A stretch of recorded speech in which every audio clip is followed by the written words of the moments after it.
school. Talk, but don't touch me. 10 o'clock gone, you should be in school. Talk, but don't touch me. And them earrings and you school clothes. Talk, but don't touch me. Look at all you party exposed. Talk, but don't touch me, cause if you touch me, I'll tell you straight. If you want me, I don't holler for rape. If you touch me, that's brutality. I tell you, bro, don't touch me. Don't touch me. Don't touch me. Don't touch me. Don't touch me. High school girl, get out the bus stand. You can't be waiting for minivan. You're right, I'm waiting here for my man. The original article, Roughneck Dan. You too young to be talking about man. Wait, you want me talk about woman? You should be studying your education, UCXC and your future plan. You got red talk, you the politician. Enough of this talk, you do out of hand. All you carry school, so don't run. Come with me in this police van. See? So come along. Yeah, well, fine, you think I'm stupid? Talk, but don't touch me. And then the next 2 days you hear the all day. Talk, but don't touch You me. big up, you got big as all. Talk, but don't touch me. If you so big up, then convince the hall. Talk, but don't touch me, cause you touch me. You can be I a want fall you. if you touch me. That is police You're assault. saying Don't let me something. carry you in custody. I warn you, girl, don't touch me. Don't touch me. Don't touch me. Don't touch me. Let's go, girl. You still in the bus stand? You like you deaf eyes at school, woman. Oh, but how you get You so? got so much talk, I taught you to know. See? That is what I mean. You got an answer for everything. True, cause this is my mouth and you can't tell me what to talk about. So, you rather be a fool. But right now, I am about to go school. I can stand my name, I can't be no fool. As for school, I can lose my life. The school children got guns and knives. I go to school, but only one way. You want hear? And shut the ranks with my teacher, teaching the music all day. Roll, roll. Don't touch me. Don't touch me. Don't touch me. Don't touch me. Right going on, cause you know everything. But I know someday I can meet you again. A power critical till you're gone insane. Piccolo student calling your name, you're wild. You better pull up the child. Face so hard, you can't even smile. Or in hospital, alone and afraid cause Roughneck Dan. Yeah, it is in the cane ground. I might find you dead. A prostitute, gunshot in your head. You are afraid of me, not me, that true. You ain't too young for it to happen to you. Well, it goes cool. I can't take it no more. I say long. You afraid of me, go. Lord, I can't take it no more. I goes cool today, I goes cool tomorrow. Lord, I can't take it no more. If you had common sense, you would have gone ever since. Lord, I can't take it no more. I would have gone school today, but it's funny, but fear. Lord, I can't take it no more. Drag it on. Lord, I can't take it no more. Get down to school, you.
Barbadians, loyal sons and daughters all.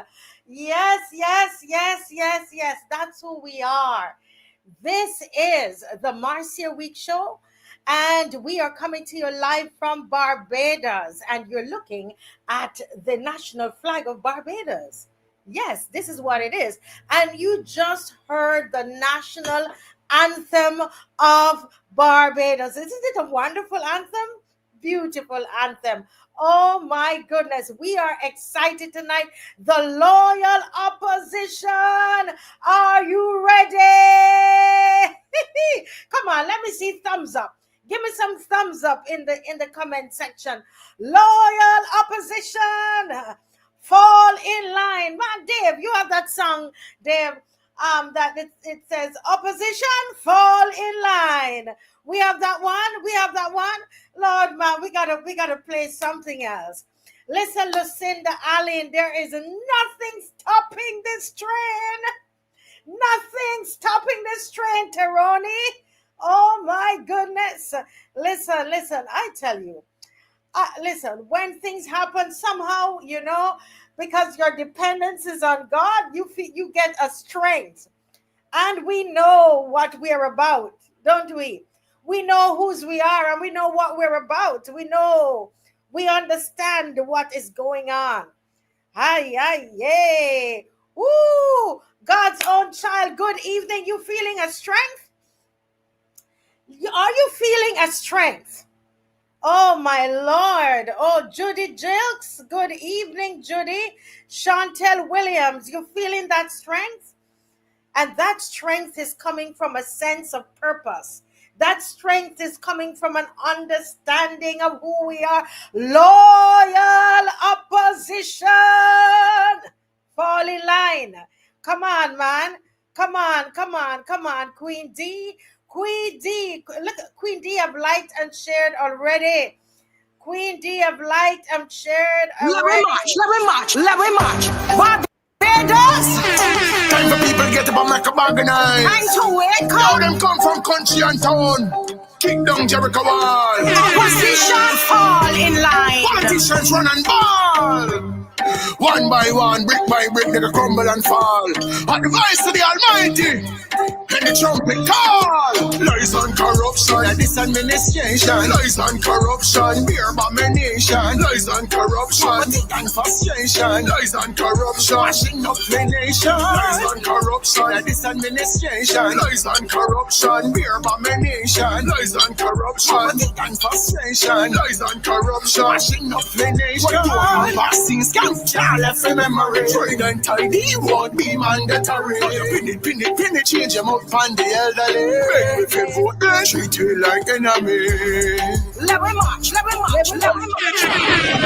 Corruption at this administration. Lies and corruption, beer abomination. Lies and corruption, Poverty and frustration. lies and corruption. Washing up the nation. Lies and corruption at this administration. Lies and corruption, beer abomination. Lies and corruption, Poverty and frustration. lies and corruption. Washing up the nation. Lies and corruption at this administration. lies and corruption, Beer abomination. lies and corruption. Poverty and frustration. Lies and corruption, Washing up the nation. lies and corruption. Let me march. The people say, we say, let me march.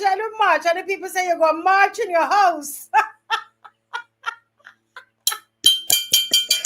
But I love Queen D. Queen D, come to the front of the class, Queen D.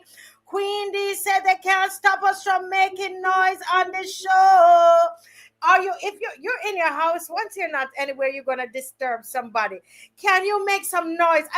Let me hear you from your house making some noise. But only 339 of you on.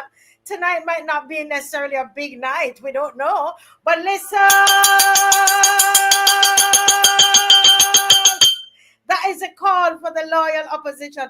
I was gonna have this outside tomorrow, I actually had it in my bag. I was packed. I wasn't going to miss the flags this time around. Listen, I was packing, Judy Jilks. Judy and Teroni, your girl was packing up. Oh my Lord, till they say, you ain't going any further this week. Oh Lord. Well, let me tell you, listen, anybody who making noise, who making noise?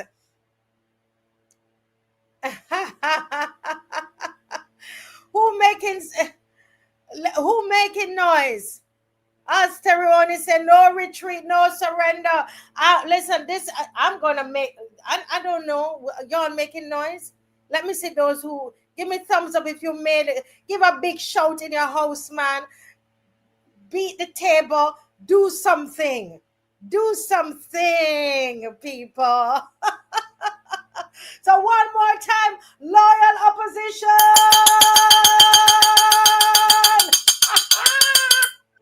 Yes.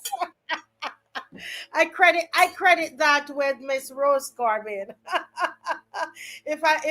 if I'm making your ears hurt, because guess what? They want us to march in the house. They want me to march. You want me to march? They want me to say, Marcia, you can only march in your house. You're not going anywhere. Watch me marching in my house. Watch me chipping down the road, man. Chipping down the road. That's what we're doing. We don't stop.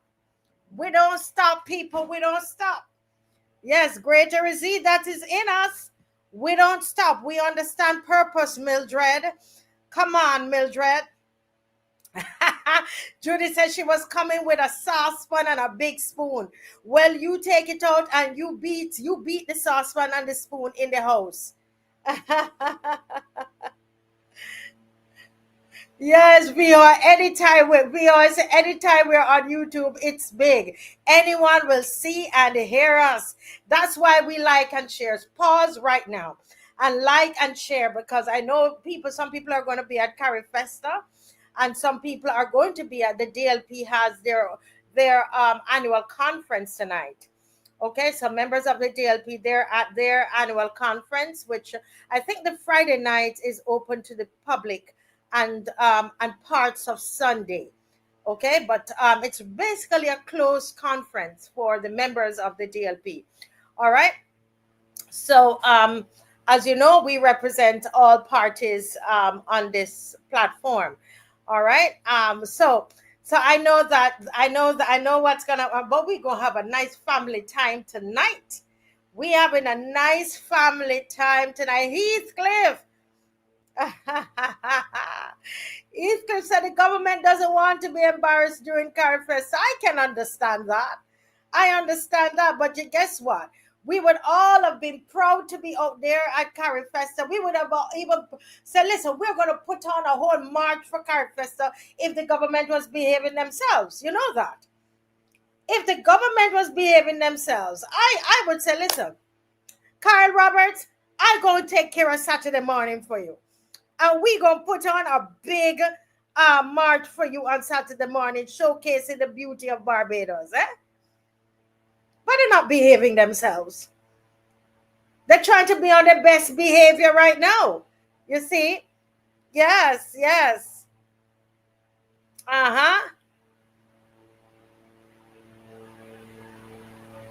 Yeah, well, Dudas, the one in Golden Square, with the PM and St. Vincent, that is a recent addition. Okay, so understand that is a recent addition, the one in Golden Square. All right, so understand that. Okay, and we know that's an addition, but we know that the same way how they had constructed a market on Broad Street, so that when we were doing the cybercrime bill, we weren't able to pass Broad Street, remember? But they gave us a workaround. So I thought that we would at least got a workaround. But that did not happen this time around because they have two prime ministers. I suspect that's going to be at Golden Square, which makes sense, But I looked through that schedule up to yesterday, and that wasn't there. All right. But that's okay. That's fine. It's their prerogative to do that. That's their prerogative to do that. That's okay. I knew you might have to change something around a little bit. And we work with the police. The police has been really, really good to us. You know that. And so I'm not coming on here to blame anybody at all, because I know when the right time for us to go out, it's the right time. So we're not blaming anybody. We do understand that they're going to try to protect themselves and their reputation, because that matters.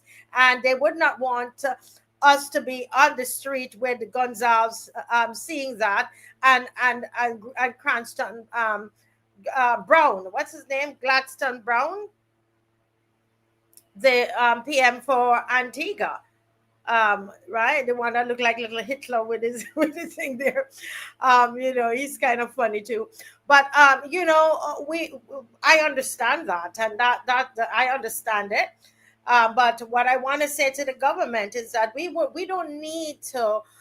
There will be no need to embarrass you. You would not feel like you need that people are going to embarrass you if you do the right things. But you're not doing the right things, and you're putting up a front. But very soon, everybody's going to know what you're doing. Very, very, very soon, everybody's going to know. Oh yes, they're going to know. Oh yes, they're going to know. Yeah. Okay. So guys, these things are good. They challenge us. Sandra, Michael, Jilks, Marcia, this is good challenge. And you know what, Tyrone, what this does is that it causes us to stop and to make sure that our motivation is right. Right? Why are we doing what we're doing? Are we going to say we're not going to do this anymore? Because this occurred? No, we're going to wait. We're going to wait because it's not spoiling. Our mission is still there. Our mission is still there. And so we're not Barbados. Once Barbados is in the state that it's in, Jacqueline, once it's in the state that it's in, Jacqueline, good night. We're not going to bow. We're not going to sit back. You look at the screen and you see that all of those are brown birds, right? That's something I didn't realize the last time. Everybody, look at the screen. Don't focus on typing now. Look at that screen. And that one blackbird. Everybody else brown. So you have 5 birds inside the cage, right? And you have the one blackbird that is leaving the cage. And can you imagine how those brown birds would always make that one blackbird feel as though something is wrong with him or her? Think about it. That they would let that bird feel something is wrong with it. That one bird inside there. How do you think that one blackbird?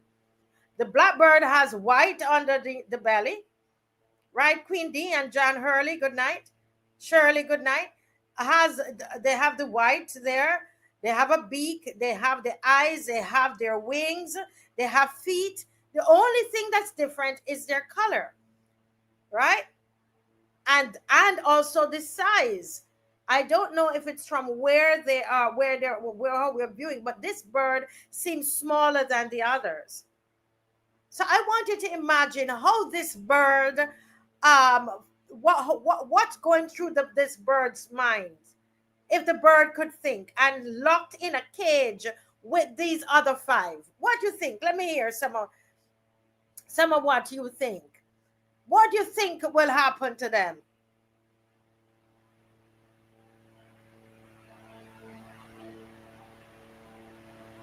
Yes, somebody said Mr. Thorne is a blackbird that flew from the BLP. Yes, and the others are looking at him. Okay.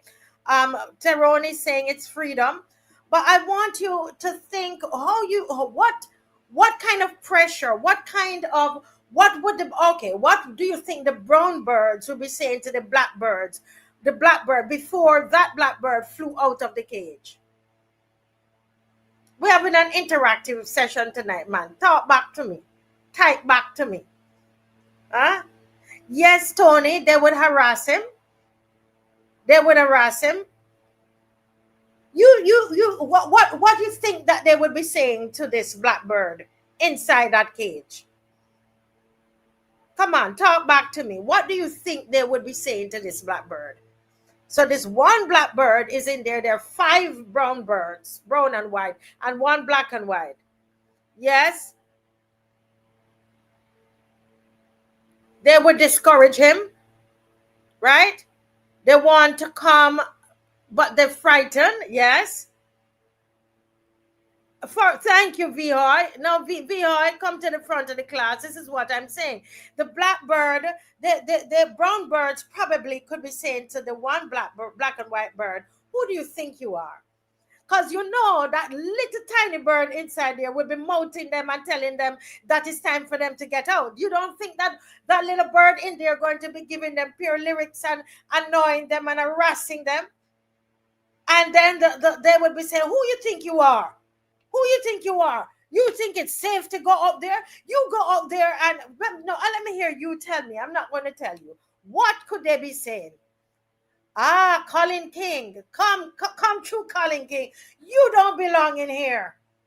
Yes, Colin King. They love to think. VR, you think you're better than us. Uh-huh.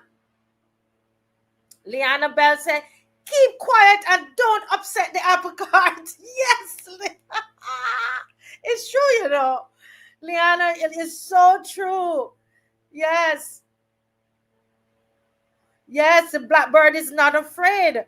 The blackbird is not afraid. But what do you think the brown birds will be saying to the blackbird? VR says, we are better here than... The brown birds would be saying, we are better here than out there. That's a good one. They would be trying to convince that little blackbird, we are better inside than out there.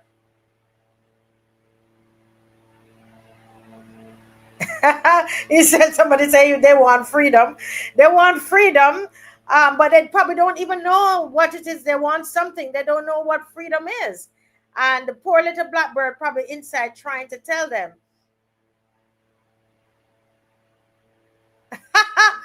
Love it, Sonny. Sonny said those that did not comply during COVID were treated like this. Exactly. Exactly. I really remember on the show, we educate, we motivate, we mobilize, we agitate. And I want you to see yourself in that cave, in that cage. Which bird are you? Are you the one saying, look at that rebel putting all of us in danger. We are safer on the inside. Where are you going? If you're hearing the sirens, that I live near to the Sam Lord's Castle, so that's the officials that's coming in from the airport. They're taken to the hotel. That's what you're hearing for CARIFESTA. Anyone who chooses to go against the grain, toe the line. They're telling them to toe the line. Vihoy said that blackbird is bossa. You're all getting deep on me tonight. I wasn't thinking of all these things. I wasn't thinking of all these things. My husband, he put this up. We flow together. And he put this up, and like this word said, jump right in it. So we're jumping in it tonight before we do anything else. Because I want us to, our psyche needs to change, right? All of us. We're in this thing together, Nobody here better than the other. We all have our moments, right? We sometimes we feel like we're in a cage. And the people around us are telling us all these things. Let me read what you're saying. The blackbird is saying, come follow me. The size of the... Ooh, Vihoy, you better come teach this class. Vihoy is saying the size of those birds represent the majority. Oi, we're going to pause right there. Come. We pausing right there, Vihoy. Isn't that a great observation? The size of those blackbirds represent the majority. It's really true, The size of the blackbirds represent the majority. Really true. That's why they're bigger. So the majority is staying inside the cage.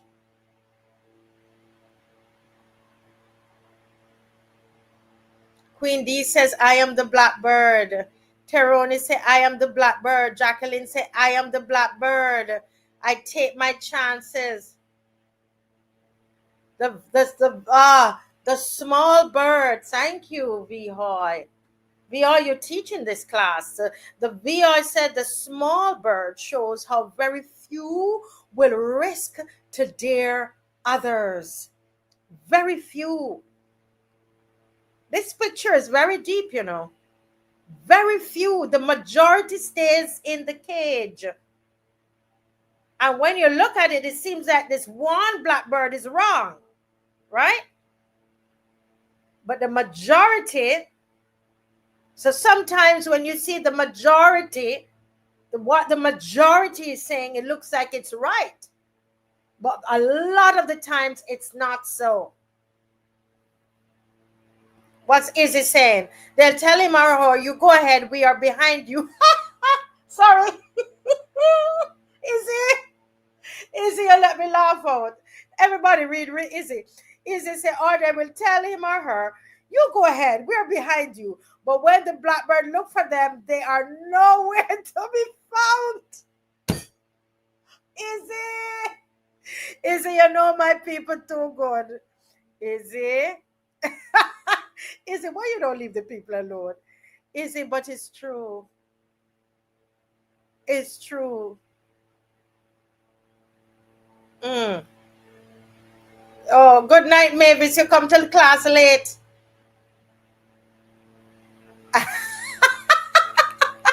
Deborah Noel says, the blackbird is saying, it's time for me to fly out before you all corrupt my mind. Sometimes you've got to leave. You've got to leave. You could stay there. You could try to convince. But you see how big they are? Sometimes it makes sense to just go.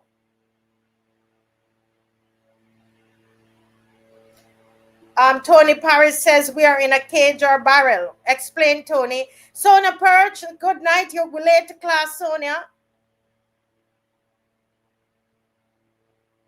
Oh, champ.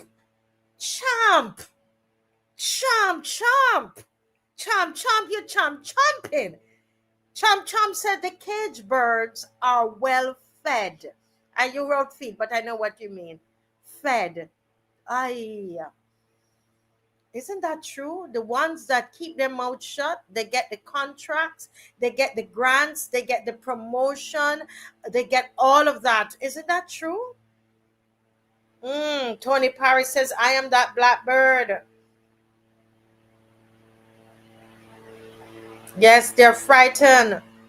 The brown bird has pedigree. The brown birds have pedigree. Yes, Champ, I think is saying, I am a blackbird. I am a dove with promise of the new beginning. Now, look at Sonia. Sonia, you're all so deep. I didn't know the loyal opposition was so deep. You're all so deep tonight. Hey, we need to have more sessions like this. And let you guys lead it. I love this.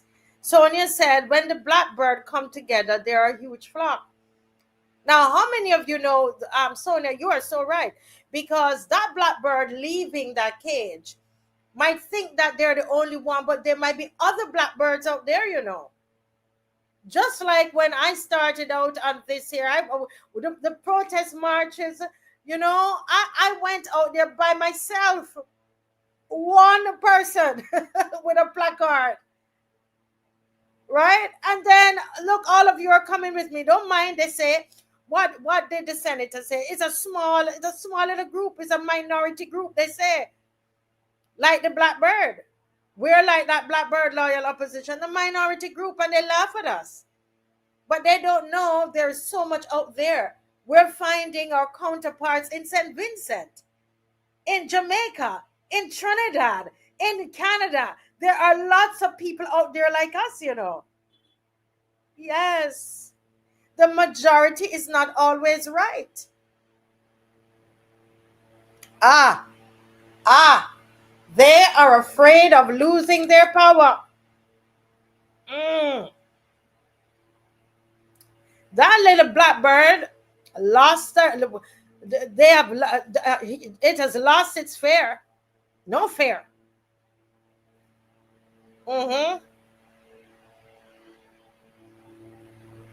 And look at them, they're not moving. They are there standing and criticizing and pointing. You see them pointing, the two at the top here, pointing, and they're not moving. But the little blackbird moving, right? The blackbird can go as it please them, stuck inside there. Hello, Lou Frere. You're late to class. I haven't seen you in a little bit, Lou Frere. Sugarcane says a blackbird represents star leaving the majority. That's a good one. Good one. But what about yourself, Sugarcane? How do you see yourself in this picture? Yes, a blackbird want to move on. He got to come out and leave them.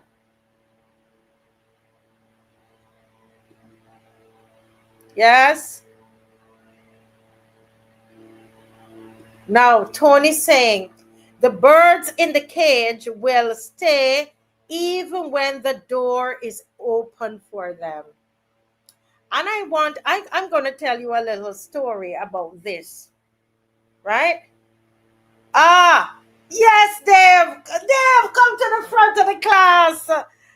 Hey, this is a blackbird here. This is a blackbird. You know that? This is Crystal Haynes. Who remember what she did? Who remember what she did? That's a great example, Dave. That's a great example. That is a great example of a blackbird leaving the cage. Oh my goodness. Who remember this young lady here? Yes, she spoke out on Sonny, that's how my husband said to wall to wall to wall. Everybody say wall to wall to wall to wall. Wall to wall to wall. That's the blackbird there. She left that cage. She left that cage and left the rest of them with their head in the sand. She spoke her mind. Yes? Yes, we got to remember these things, you know. We got to remember these things. Charles Paris, yes. We have to remember these things. Yes. Signature Salon said, the brown bird saying to the blackbird, you're trying to get the nation to hate us. That's what they were saying to Crystal Haynes. Those senators in there were like, what are you doing? You are messing it up.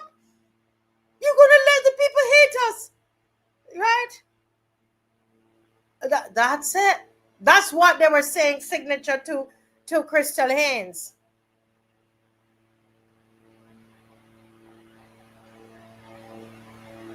Yeah? That's what happened. But I want you to look to see. Do you see what's around? What is around the blackbird? Look at the blackbird and look at what is around the blackbird. What is there? What is that around the blackbird? Anybody notice it?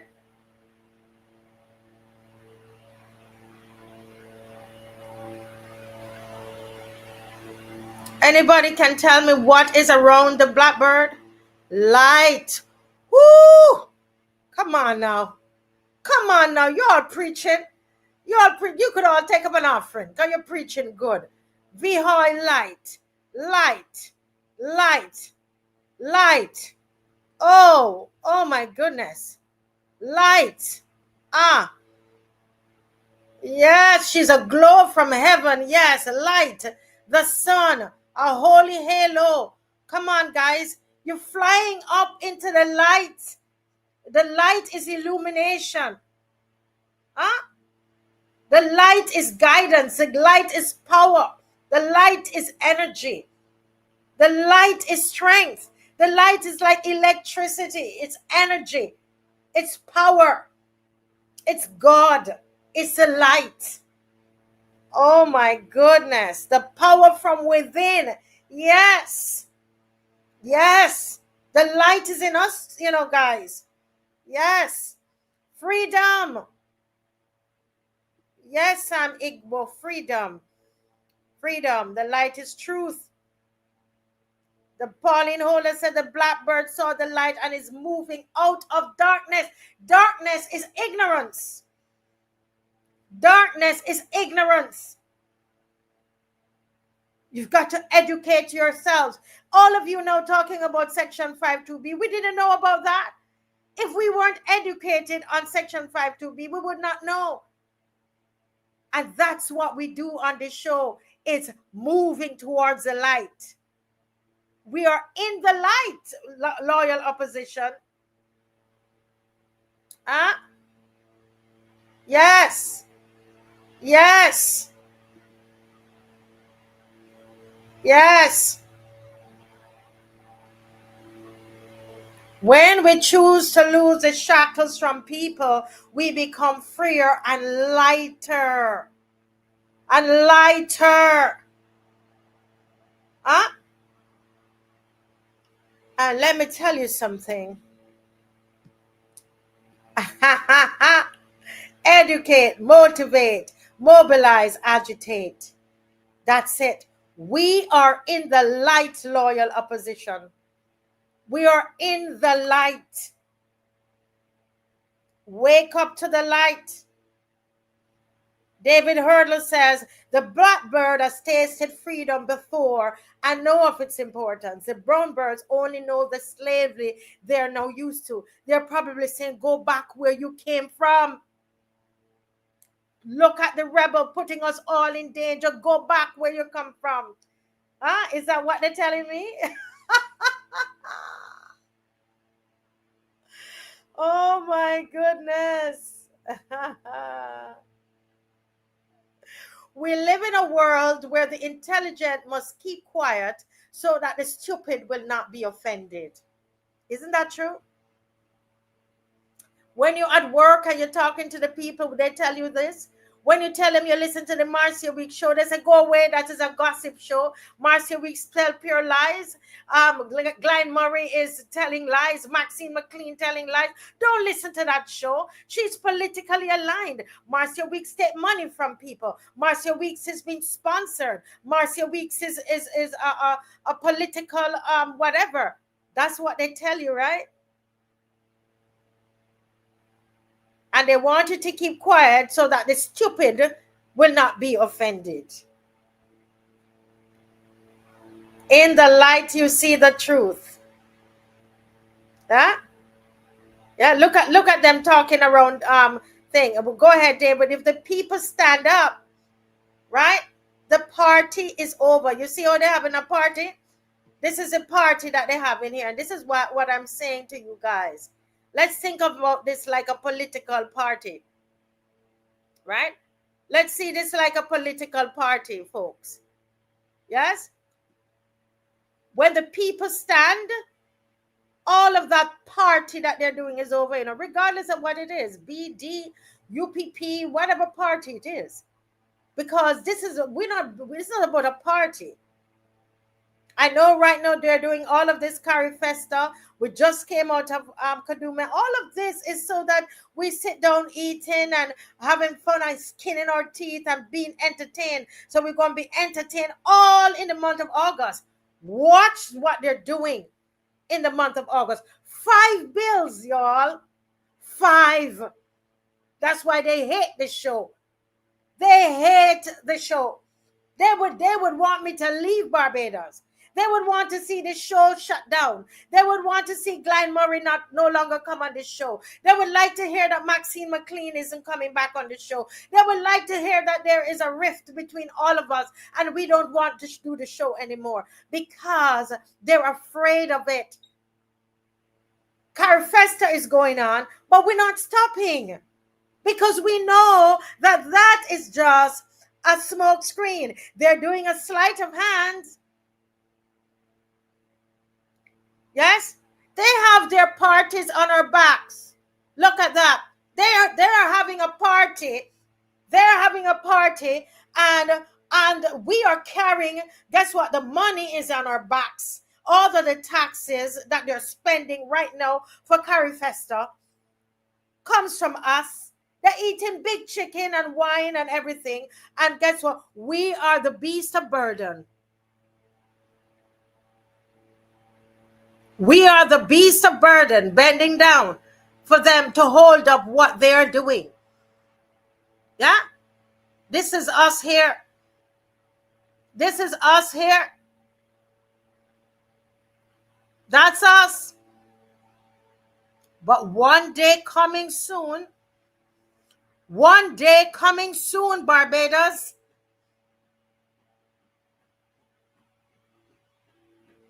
one day coming soon, we need to lose our fear. Because I tell you, in the same way, folks, in the same way that they had to go, I knew they didn't want another march this week. They don't want any more uproar. That's why she went Saturday, because she knows CARIFESTA coming and she don't want egg on her face. She's afraid of Washington. The only thing that stops this woman and this government is shame. Because they're about PR. They're about how they look. Yeah? At the expense of our lives. We are dying under the weight of the taxes. The lies. You know how many lies? How many lies? Barbados, you should not forget the 8th of the 8th. 2025. I told you already to write it down, you know. 8th of the 8th, 2025. The 8th of the 8th, 2025. Don't forget that. When they sought to push through 5 bills. I wonder if that has ever happened in Barbados. Right after they had us drunk and winding up and people, you know, sexing up and doing all kinds of things, all into the flesh, mind not there. And they came with 5, 1, 2, 3, 4, 5 bills. Even today, Mr. Thorne was inside of Parliament fighting them. Today, the start of CARIFESTA, when they know nobody is listening to Mr. Thorne. They let out people half day that work with government today. Nobody is listening what's going on, and they're passing bills. I pray that we will not forget.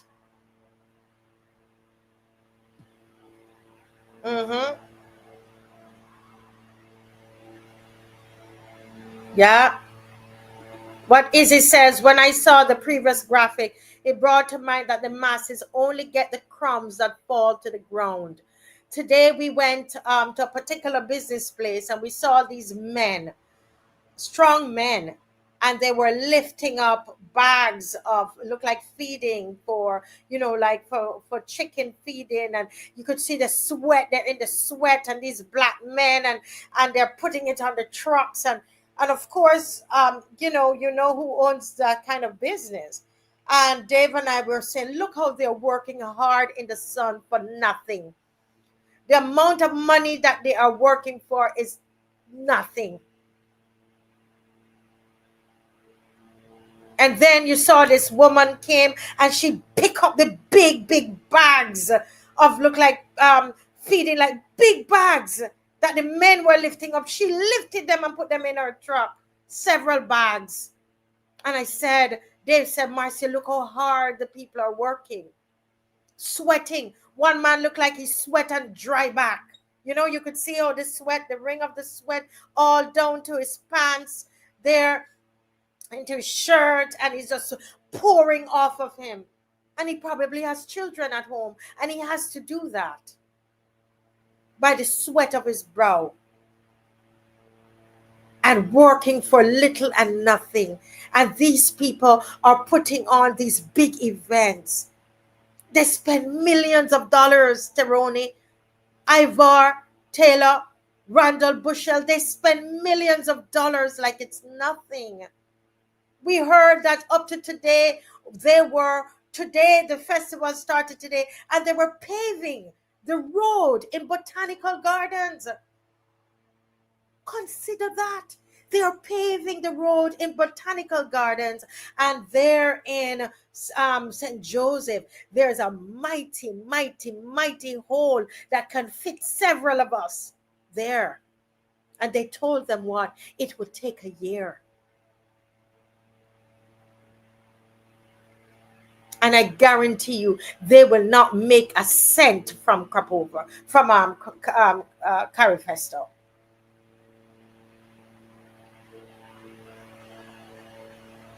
They won't make a cent. Yeah? And that is what is happening. In fact, I have some stuff to tell you about CARIFESTA. And let me just say to you here, because, and I think most of you would know, those of who know me a long time, and even those who are just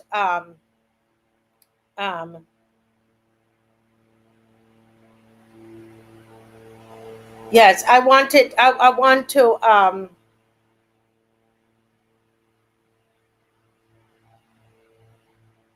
I just saw a message that messed with my train of thought.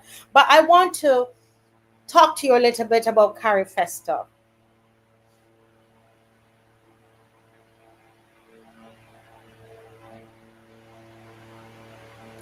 And the reason I want to talk to you about CARIFESTA, it's not because I'm not against CARIFESTA at all.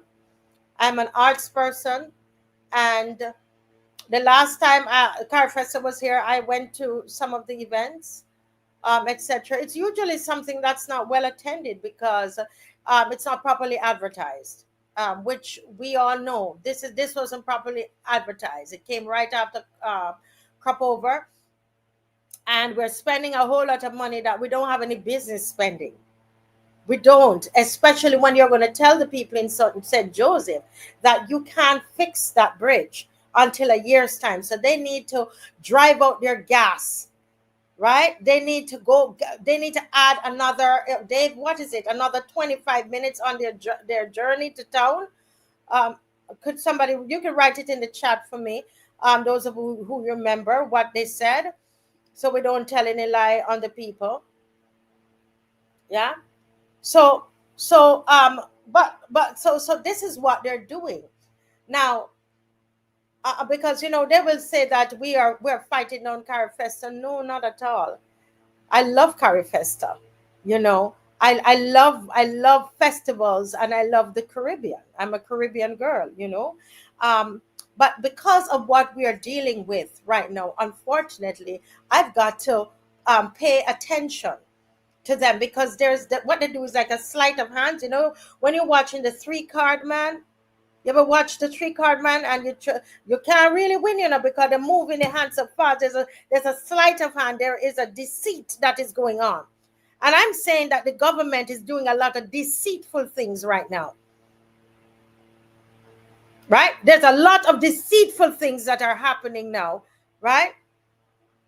And so what's going on? We can't afford to go and sit down and enjoy CARIFESTA, the rest of the Caribbean, because it's not the people that are coming in. It's this government is what this government is doing. Yeah. So this is, oh, wonderful. Dr. Nichols is going to join me. Okay, great. All right. But let me tell you something that I have before me, some emails that I cannot put the emails up because the names are still in the emails. I was running around doing a lot today. I didn't get a chance to get it removed. Okay, so I can't put up the people's emails. But today I was minding my business and my phone was just going off the hook. And eventually, this is when we were trying to get the notices out. And eventually I called back the person because they were calling me so much. I called them back, and I have an email here. I'm telling you, it's in my phone. I can't show you the email because then it's going to expose the people who sent it to me. Okay, so understand that. And it says, we thank you for your patience in setting up the CARIFESTA Grand Market at Waterford, where we were experiencing some delays. We are now finalizing all the fixtures in preparation for you to install your products. This will take us until midnight tonight to be completed, and as such, the facility will be open from 6 a.m. tomorrow for the installation of your products. The Grand Market event will now start at 6 p.m. on Saturday, August the 6th. Saturday, August 23rd at 6 p.m. Now, and I can't say the names in the email, all right? Now, here's the thing. This Grand Market was supposed to start on Thursday. When did we know that we were going to host CARIFESTA? They have been saying that from last year. We were looking at the budget. They had it in the budget. You remember that? We were looking at all of those figures. Yeah? So this has been for a while. For a while. Here it is. Today is Friday. The people are supposed to be setting up their products. So these are people who would have flown into Barbados to set up, because last time when they had it, we went, and I think they had the Grand Market at Sherburne Conference Center. This time it's been set up in Waterford, right? Don't know if that's Combermere, right? I'm being told that people are paying between $800 to $1,200 for a space, for a stall. You know, everybody's right now trying to, make ends meet, and they're trying to hustle. All right. And they sent them 3 different emails. The first email was sent to them, right, when they were ready. They said, thank you for your patience. Every time they said, thank you for your patience. Their Grand Market registrant, kindly note that we have updated the setup and start time of Grand Calumet. I keep saying Grand Market, right? And this was now yesterday. And they said it was going to start today. And then they wrote them today and said it's going to start tomorrow. 6 p.m. tomorrow. So people have lost Thursday. They have lost Friday. You follow me? They have lost yesterday. They lost Friday. And they're going to lose most of tomorrow. Saturday. A day when people are off from work. And what I don't like about these radio stations, I heard Starcom today, and they were reporting and about CARIFESTA. And basically, you know what it sounded to me like, Tanisha? It sounded like when I send a press release to the station and they just read the press release. That's not journalism. There should be somebody there on the ground. And this is what, when the media is doing their job, then this will hold all of these entities, these government entities. It will hold them accountable because they know that somebody is watching, looking over their shoulders, watching them, right? So, Grand Market that people pay for, flew into the country for, Thursday not set up, Friday not set up, Saturday not set up. I was told up to last night that there is a particular dance group from a particular country who said that they're not dancing at a particular location because it's not ready. They refuse to participate. And you know how much money? Do you know that the parade that they were having today? Let me get back to my email here from the person who sent me, that I'm not going to give away my sources.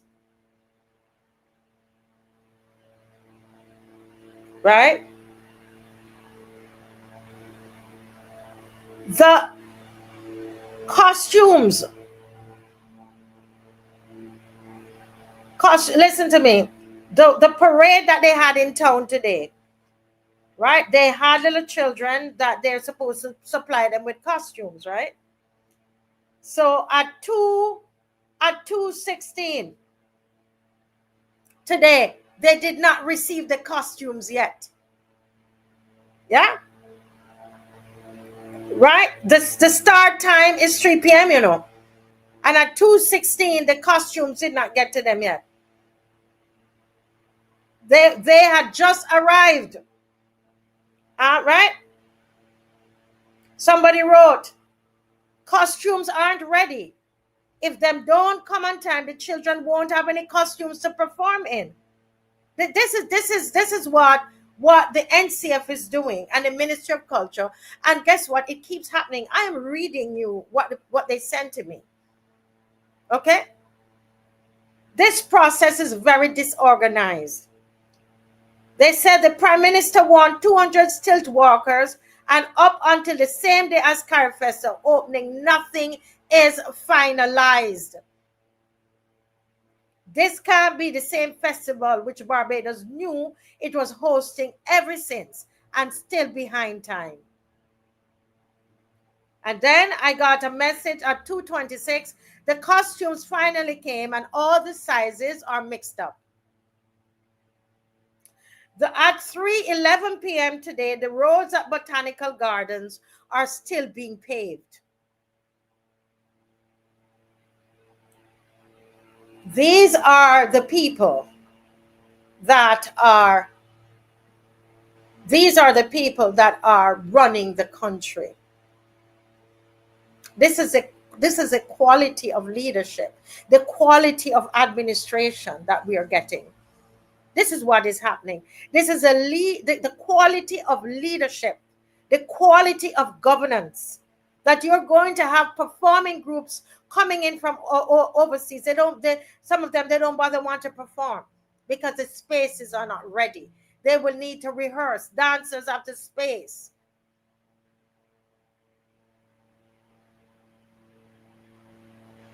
As Jacqueline says, when you fail to plan, you plan to fail. And what I'm saying is that it's something, don't we hear this happening at Cropova all the time? And they thought that that CARIFESTA would be any better. And CARIFESTA is bigger. Think about it.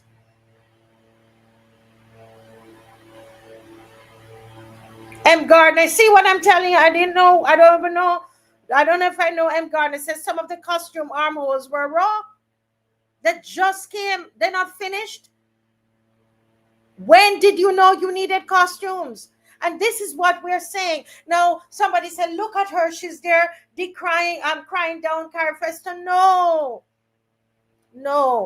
We are talking about a recurring problem.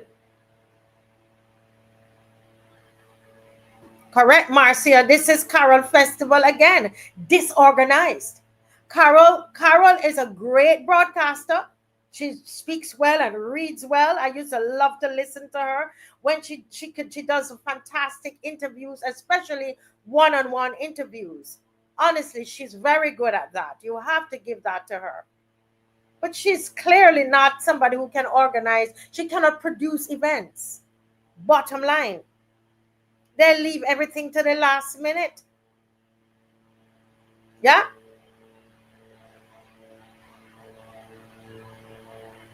They are squandering the taxpayer money.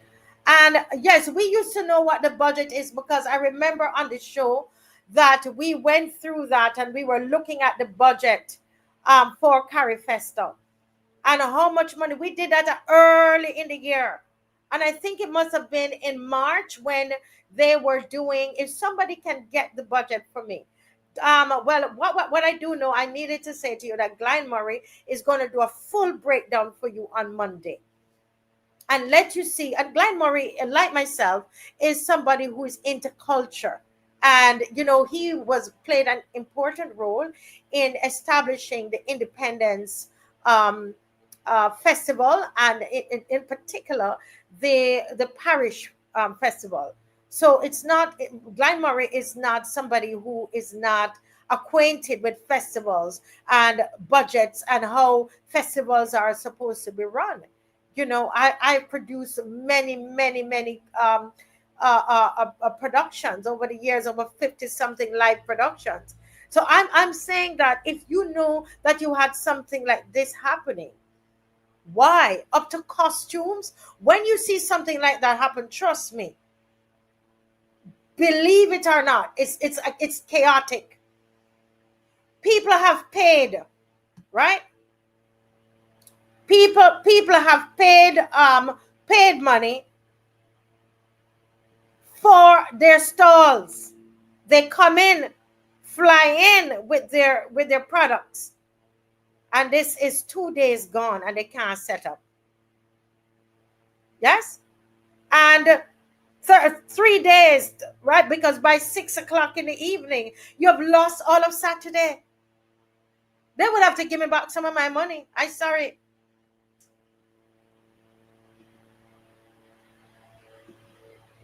Yeah, they would have to give me back some of my money.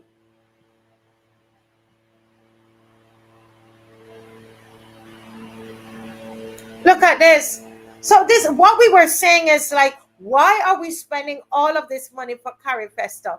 And all it is, I'm telling you guys, is that election is near. Remember, I told you that on the show, Friday, August 22nd. Election. It's a strategy. All of this is a strategy. But I promise you, it's going to blow up in their faces. This is for us to focus on, ooh, shiny lights, pretty costumes, music. Okay?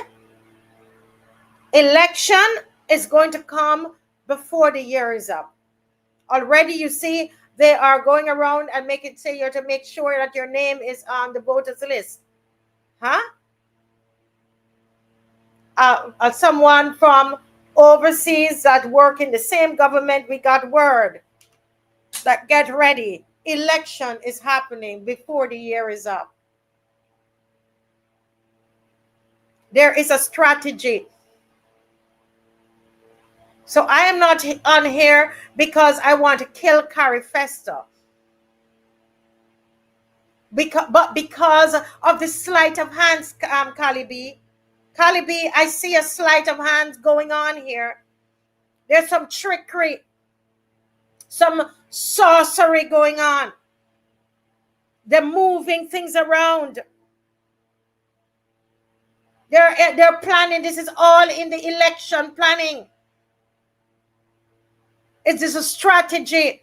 Let the people be merry. Let them dance. Let them sing. The last CARIFESTA, then someone could correct me. And I hope someone could correct me. M. Gardner, somebody who is connected. Right? Let me tell you something. I don't remember the last CARIFESTA that people were given half day home. But I could be wrong. We were busy involved in it. So I don't know if you know, probably it was mistaken. I'm mistaken. So I can be corrected on that and on anything I'm saying. So let me know. But I don't remember that they were given a half day from work. You see what is going on. You see the playing with the people's minds.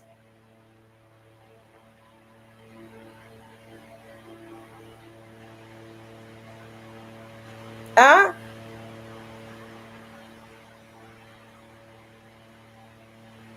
It's just like when they give you the $300. Oh, they give us half day. Huh? And the little birds that's in the cage, you remember the children, they feel good. They say, you see, if that blackbird had stayed in the cage, they would have gotten a half day too. Huh? They get half day and they feel good. Somebody said they think election is going to simply patriots, and they disagree. Well, that's okay. That's okay.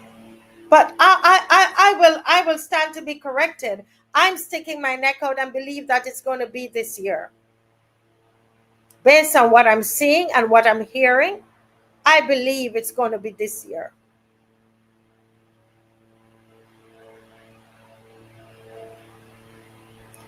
No, Sandra, you're talking. And when I say this, they say, what they're going to say is that I'm a DLP lover. But the reality is that Stephen Lashley, that man is a planner and he's an organizer. You have to give that to him. You have to. Forget the party. And I tell you something, you know who would have done a better job than the Minister of Culture they have right now? You know who would have done a better job? John King. I love John King as a Minister of Culture, but they don't hear when I say that. All they hear is me talking about Stephen Lashley, but I've always on the show, when I talk about Stephen Lashley, I talk about John King.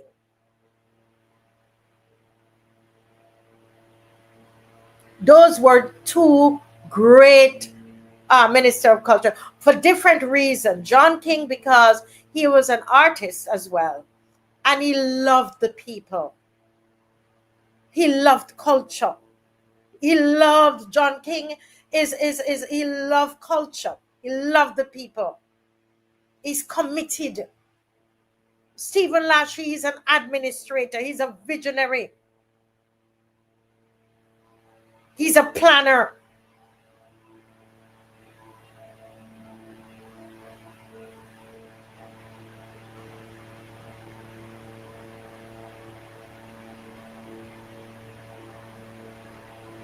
Yeah. Some Glenn G is saying they're offering those that are 60 plus for research on gender and aging, and they're offering them $60. Okay, so all of that in that data that they get from you, you're going to get $60, and you're feeding their data bank.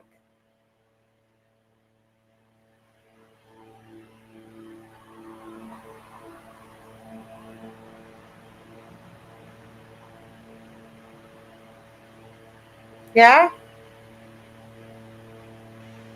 So this is what we are dealing with. I believe the Prime Minister herself knows that Carol is not capable. Carol is not capable. That Minister of Culture, the Chantel Monroe Knight, the actress who ran out crying, putting on she wear casual clothing and jacket and and out there crying. That theater practitioner, the actress Viola Davis, they don't know their head from the toe. Never produce anything. Can't produce. That's why the events are the way they are. I am telling you, they lack management skills.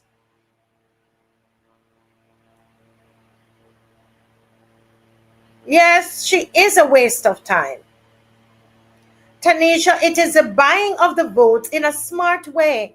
Yes, when anybody can tell me that that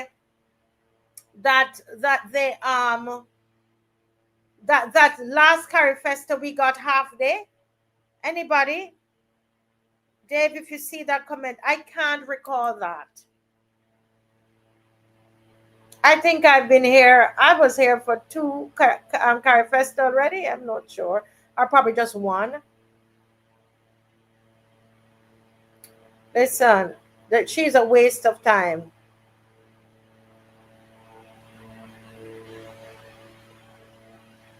I'm going to talk about Ronnie soon.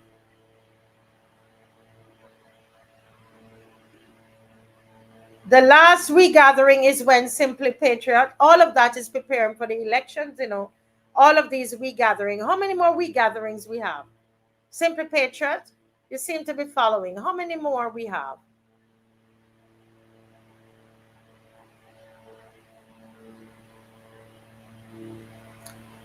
They're carrying out surveys in constituencies. I tell you, they are preparing for an election.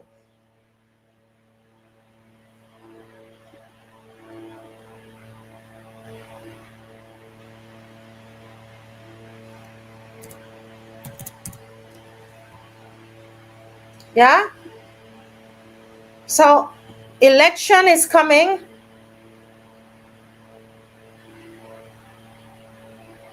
So in 1981, somebody saying CARIFESTA cost about 25 million.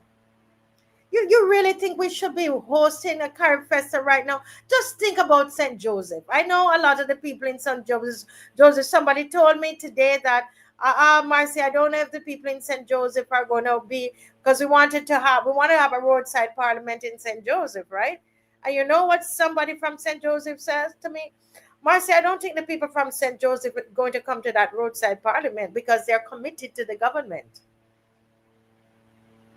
Don't they sound like the people, the brown birds in the cage? And that's really the Barbados. They're the same ones in St. Joseph that have to drive an extra 25 minutes to get to town to go to work. They're the same people in St. Joseph who have to leave,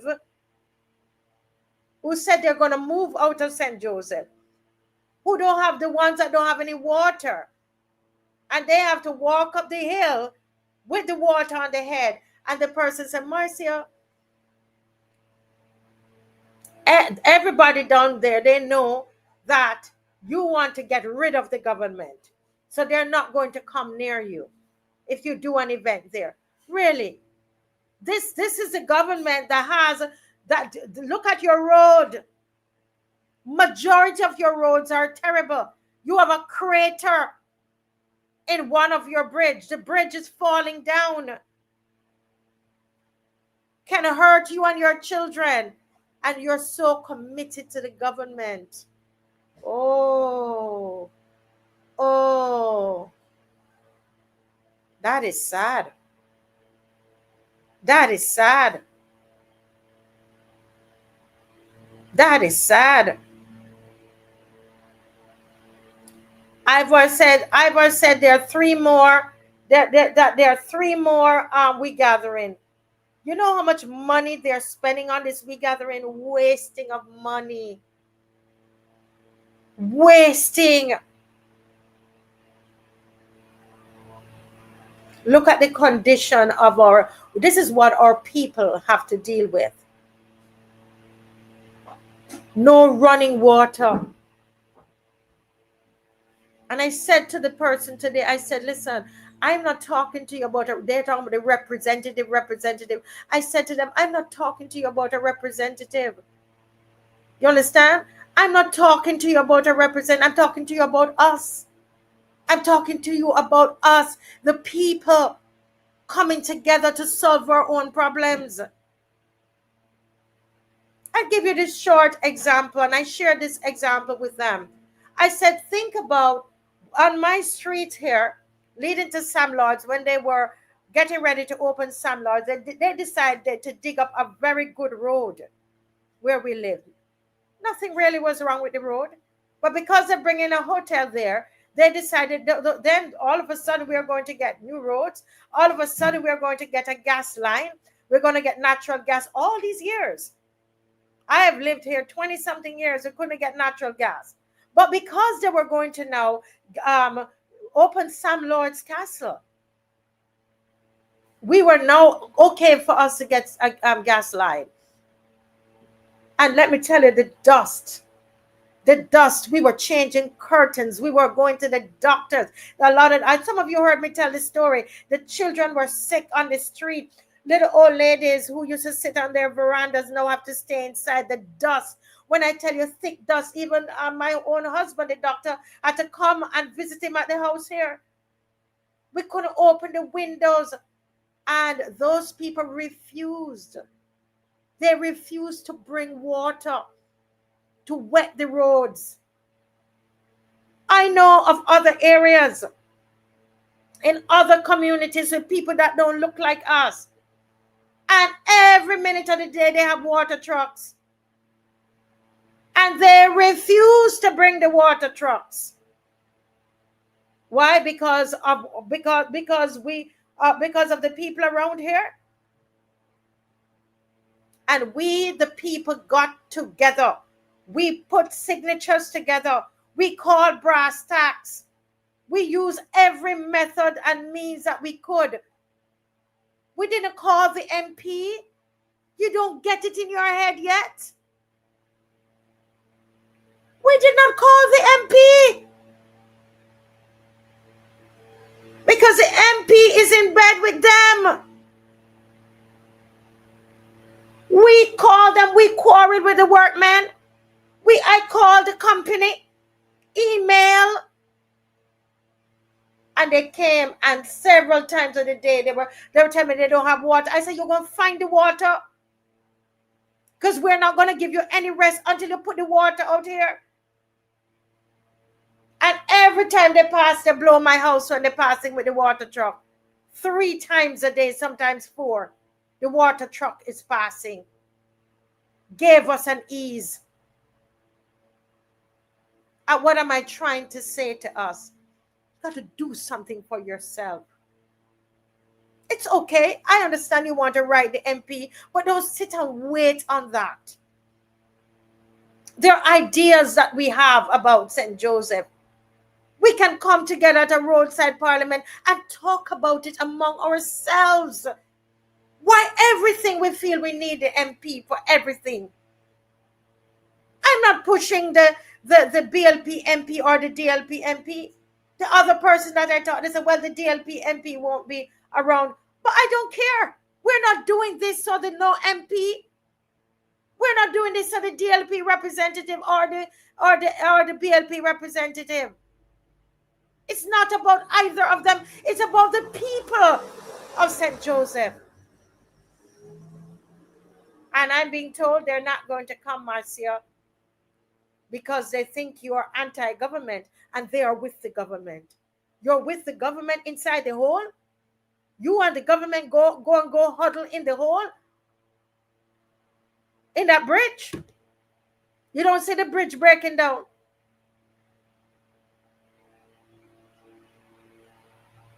The bridge, this bridge represents the government. This bridge, and that's why they give you a detour. We are giving you a detour, St. Joseph. We're telling you, stop driving on this bridge. It's going to break down with you. And that means whoever is in government. Don't put your eggs in the government basket. All your eggs. Don't be focused on a representative. You're wrong. I said to you, St. Joseph, the reason you have your roads the way that it is and your bridges are breaking down, I'm hearing it's not the only bridge. And I'm hearing that a lot of the roads that they're using as the tour can't be used. I'm going to go down there with my camera. Hopefully I get the camera in, right? Hopefully that camera comes in. I go down there with the camera. And I'm going to show you the roads that these same people in St. Joseph hugging up the government and suffering. You don't have any running water and you're still just suffering. And you're still talking about the MP. The gentleman who called the other night talking about, oh, well, this MP is older. We're going to get a younger MP. You know what I found out about that younger MP that they're pushing for St. Joseph?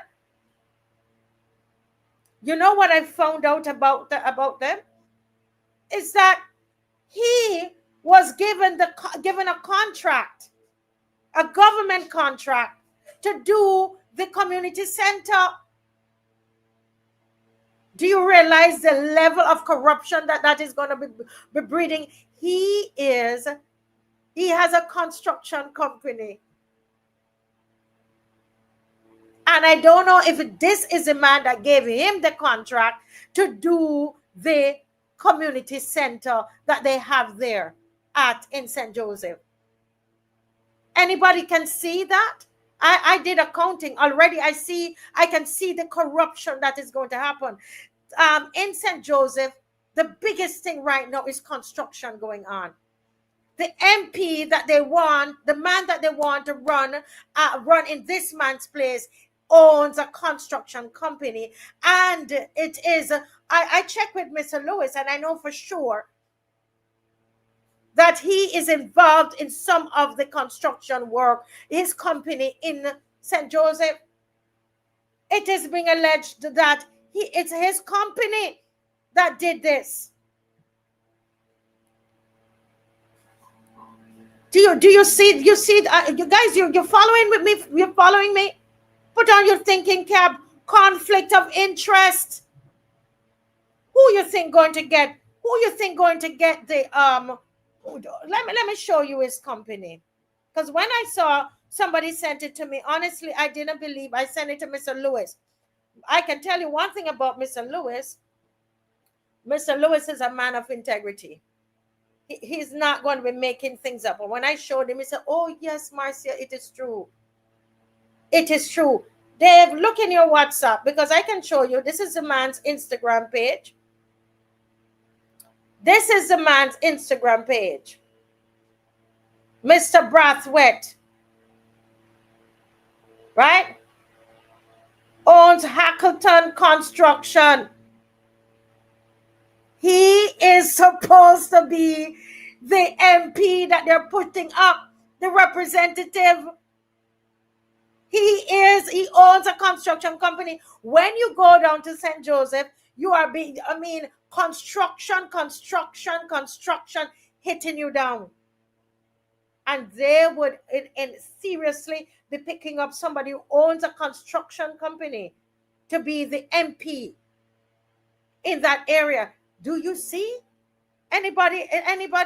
Is it my accounting mind going here?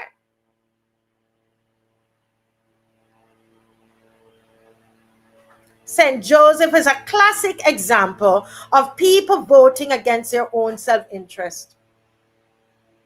When you hear comments like that, you say, sometimes you just think, well, might as well let them stay there, and whatever happened to them, happened to them. But we're not like that. We will go to St. Joseph. Mr. Lewis is saying we can come. I see Dr. Ferdinand is getting ready. He has to give me a sign that he's going to come in. He will tell me, Dr. Freddy will tell me when he's ready to come in. He's ready. Good night, Dr. Ferdinand Nichols. You're muted, sir. Dave, can you put back there? Yes. Put that back on the screen for me. Thank you. Good night, Marcia. So good to see you, and good to see the loyal opposition. Good night to the loyal opposition of Barbados, the citizenry of our country. Pleasure to be with you again tonight, and thank you for the invitation. I look forward to a spicy night. Yes.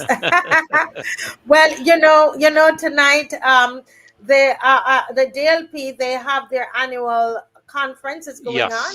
Yes. And I heard that they have a fantastic speaker there. That tonight is open to the public, and then there's CARIFESTA. So we knew that people might be gone off to these different events. However, we will continue. We're like the watchdog, and we're going to continue, right? What it is that we have to do. And I was showing them, if they would put that back up with the Hackathon's construction company. I don't know how many persons know, how many individuals know that you remember we showed you a picture the other night, Dr. Ferdinand, where there was a young man that was standing beside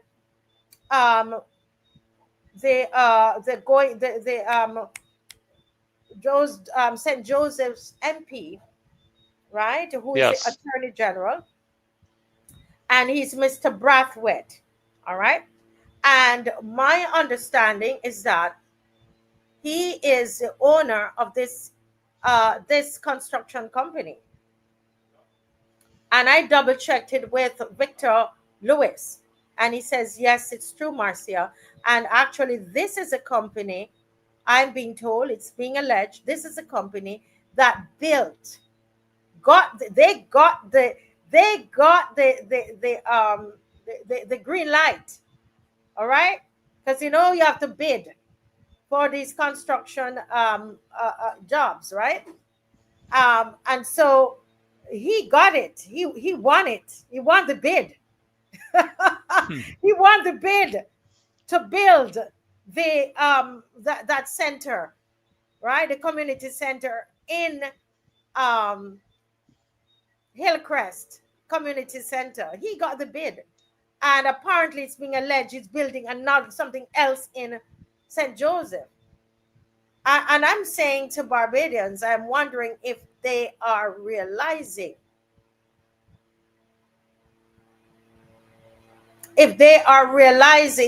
the possibility of a conflict of interest here. Well, Marcio, I've been listening to the show pretty well from the time you started this evening. And it would seem to me that these are matters that really the government couldn't care less about. There's no genuineness concerning any illegality, if you could call it that. Conflict of interests are of no consequence. I could name, I guess, a number of conflict of interests when it comes to other individuals, from the top all the way back down to the bottom. But certainly it would be. And again, this treats to the whole matter of the integrity legislation, Marcia, that we were supposed to have had in place, I think, since 2018. This was one of the campaign planks that the Barbados Labour Party ran on: transparency, accountability, the integrity legislation, and the revealing of assets of all parliamentarians going into Parliament. We are yet to see that, Marcia. We do not know what people had when they entered Parliament, and so we cannot compare it to what it would be when they're leaving Parliament. So we don't have that integrity legislation in place that could possibly address these types of conflicts of interest. But it would appear that that is how this administration seems to operate, and there are a number of around the legal processes that are being followed, which should be concerning for all Barbadians. Correct. And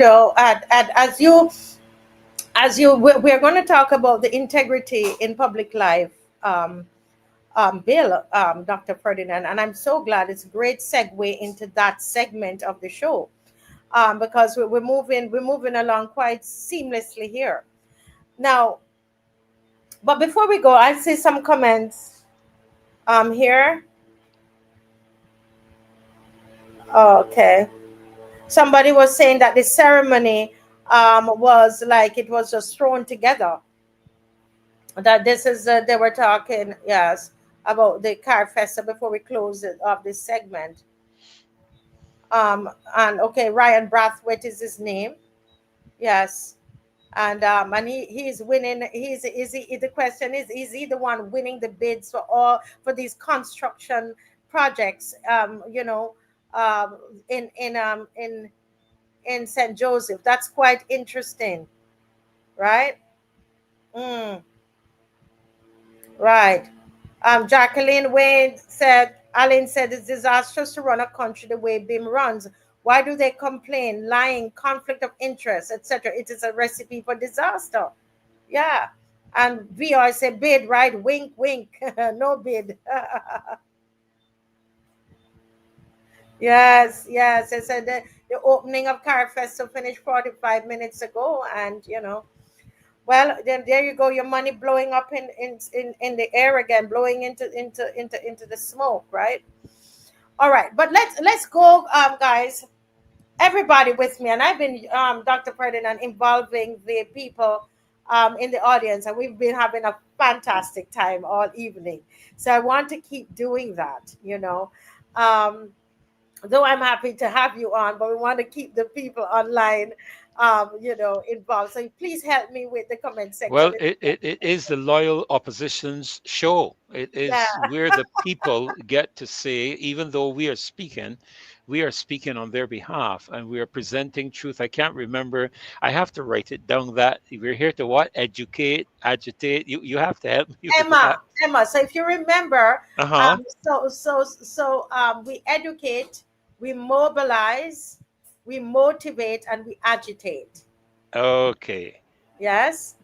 And that's a great way. And all these years, 5 years, I've been saying it, and it wasn't until about a couple months ago, someone on here, the loyal opposition, they coined the term, and they say it's Emma, and I'm like, oh yes, all the it's abbreviated, and it works well, and it helps me to remember as well. Yes. So Educate, mobilize.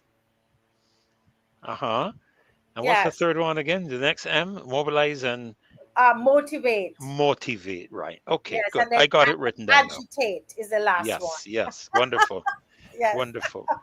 And I before you actually move there, Marcia, I have been following some comments on Facebook as well. I know we have had one or two little challenging aspects there, but I'm just amazed at how many people have been agreeing with so much of what we have been saying. And Yes. just today, we encountered, my wife and I went for the first time in a long time. I just felt to take her out for a drive today, and let her get some fresh air. And we went all the way down St. James, St. Peter, all the way up to St. Lucie, all the way up to the old Arawak cement plant. Mhm. And it was just interesting in some of the interaction that we've had with people. Every single person, a number of people watched the show, and they Mhm. are exceptionally grateful for the voices that we give to them. And this is what people are telling me: thank you for speaking on our behalf, because we don't have a chance to say anything to anybody. And they are so supportive of the show. There are those, of course, who feel that it's a political one-way political thing. But I said to them, I said, but there is no real opposition in the parliament, and so the Marcia Week show with the loyal opposition forms the official opposition of the country, and supports the opposition. Not that we support a party, we support the concept of the system of democracy, which requires a government and an opposition. And some people are talking about apolitical, and I indicated to persons, you need to know the difference between what is policy driven and what is partisan driven. We are policy driven here. We speak truth. And as you know, Marcia, we have extended invitations to the government on more than one occasion, that if they wish to come on this show and address anything that is said on this Correct. show, they are free to do so. So that is a part of democracy as well. Correct. Correct. Very, very well said. Very well said. Well, Dr. Ferdinand, I want us, as a loyal opposition, tonight to talk about the Integrity in Public Life Bill. Now, I want to remind Barbadians, Dr. Ferdinand, of what happened prior to 2018. Prior to 2018, one of the pillars of the manifesto of this BLP government was integrity. Yes. And they pushed against corruption. That was like a main pillar. It's like if you're making a house, and that pillar that holds up the house, right? And they said that they're going to pass this legislation, that they are going to do this. This is what they promised us. Okay. Do you want to say anything about that, Dr. Ferdinand? Because I know you have mentioned that quite a number of times. Can you give us a Well, little bit of what the BLP was saying prior to 2018 about integrity and Well, corruption? I mean, Marcia, there was a lot of criticism of the former administration at that time Yes. concerning how it functioned, the lack of transparency, where decisions they claimed, and I'm saying it is alleged, let me say alleged, because in the political climate that we're in today, one has to be very careful what they say. So it was alleged that the then government was not transparent. They were acting in very slipshotted manners. They were not operating within the aspect of transparency, the whole perspectives of integrity, honesty. Some of the things that they are now saying are accusing others of, are they themselves are doing. For example, what you just spoke of with the conflict of interest where St. Joseph and the construction company is concerned, as it relates to activity in St. Joseph, and that was one of their main planks, the aspect of transparency, so that we would know what is happening. They promised. It was Motley's solemn promise that she would not operate as a government the way that then government was functioning. And let me stay within the context of what you've asked me. I wouldn't come forward to today. And so those were some of the criticisms of crime. I remember that then opposition, now government, calling for the resignation of the Attorney General because he was unable, in their opinion, in their view, to bring crime under control. Now we have a similar situation occurring. And if you were to call for the current Attorney General's resignation, then you hear a lot of nonsense being spewed by those who have drank the Kool-Aid of the Barbados Labour Party. So these are the things that the Labour Party criticised: accountability, where they were saying the government was not being held accountable. It was not making itself accountable for loans, for contracts, all of these different things. But what are we seeing now? I listened to you as you were speaking concerning CARIFESTA. And, I can't believe what I hear you say in terms of, how long ago this must have been known to the government for a long time, Marcia. This can't be something that was known just last week. And you should have had a plan in place. You should have had the instruments moving forward, all of the mechanisms operating together. I have led some pretty large meetings in this country and overseas, and I can tell you, that when I sit to plan with people in Suriname or Guyana for a crusade, we are planning months in advance, and we are going down to the very details, Marcia. We are going down to the people who are going to counsel. I go in a week, 2 weeks in advance in order to train. So to hear all of this happening is just amazing. Yes. But if we're to thank you so much, Dr. Ferdinand, to giving us an overview on this segment. But if we look at integrity, this bill, the integrity in public life. Now, what you're seeing on the screen here, Andrea Moore, and yes, Andrea Moore, they said that they would listen to the people, and with everything they decide, they would go to hear the people's opinions. Now, anybody knew that there was a website called Integrity Group Barbados, or that there was a group called Integrity Group Barbados? Anybody knew that? Let me see thumbs up if you knew there was a group. Who? Dr. Purdy said he didn't know. Anybody? Let me just make this bigger here. This is their website. It's called the Integrity Group Barbados. And if you could go to what the group is about, that we could read. Anybody knew about this? Hurricane said no. Pedro said no. Anybody knew this group? No. Yeah, this is a group in Barbados, and we're going to look at this here because, we want to come to you with truth. All right? We're not into gossip. Now, Dave, you see what the group is about there? There's an about section there. Let me move the banner so we can see it properly. The home page, probably. Thank you. So, Dr. Friday, let's look on this this home page. It's loading here. It's important that we establish this, okay? We're going somewhere with this. I want you to know that it exists. All right? Donnie Calendar said yes. Okay. Dr. Ferdinand, can you see it to read it, please? Okay. I'm just going to the home page. Yeah, no, you're there. Right. It's right on the screen. It's on the screen. Great. Committed to integrity in public life and to the prevention of corruption in all aspects of our society. Integrity Group Barbados. The Integrity Group is an open group of citizens from various sectors of the Barbadian society, including the private sector, academia, the legal fraternity, civil society, and others. The grouping was born to satisfy the need for higher levels of integrity in Barbados to increase transparency of governance for the advancement of national development. Now we Yes. look at the integrity objectives. Yes. Go ahead, please. The Integrity Group Barbados objectives, legislative review and proclamation. The IGB is committed to providing critical feedback of new and existing legislation. Then we have advocacy. We shall be a voice for the unheard and a champion of transparency and accountability. And then thirdly, public debate. Hmm. Public debate and consultation.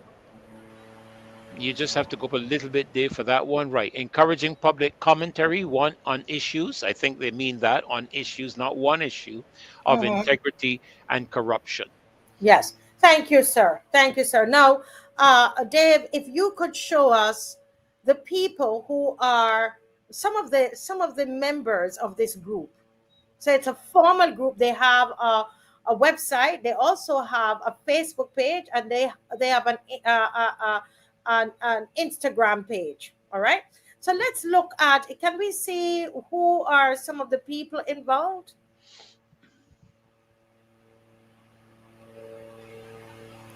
If we could see, I know there's a Peter Williams. I wanted to see the people involved because when you read what the objectives were for this group, basically it's very much like what we're doing, isn't it? Yes. Yes. Very much like what we're doing, and nobody is saying that and anything negative about this group, because when you see the makeup of this group, okay. If we could just, I don't know if we can see the members. I want us to go through. I see three members. I see three members on the homepage. Tell me who are those members? One of them is Peter Williams, who is secretary. Peter went to school with me at Harrison College. I know Peter reasonably well. He's the secretary. He currently serves as the secretary of the group and is an active member. Then we have Darwin Doughton, is head of anti-corruption and anti-terrorism agency. And then the new chair, let me just see here. The new chair, I'm just looking for her name. It's a lady. Right. Keep that picture there, Dave. Yes. The past president was Mr. Andy Armstrong, and I believe this new chair is Alicia Archer. That is Peter Williams on the screen that you have there. Okay. Now, what I want to show people, Andy Armstrong is a white Barbadian. Peter Williams is a white Barbadian. Okay. When I go on this side, that's what you get. It's white or high brown, and it's that kind of that the probably business people, possibly, I don't know. I could be stereotyping here that they're all business people. I don't know. I met Mr. Andy Armstrong, a wonderful man. By the way, we met him down there at Old Town when we had the Old Town Roadside Parliament. We met Andy Armstrong, a wonderful man, and he's advocating against the high rise there in Old Town. But I want to show you something. I wanted to show you something. I wanted to see the kinds of people that are part of this integrity group Barbados. And I want to commend them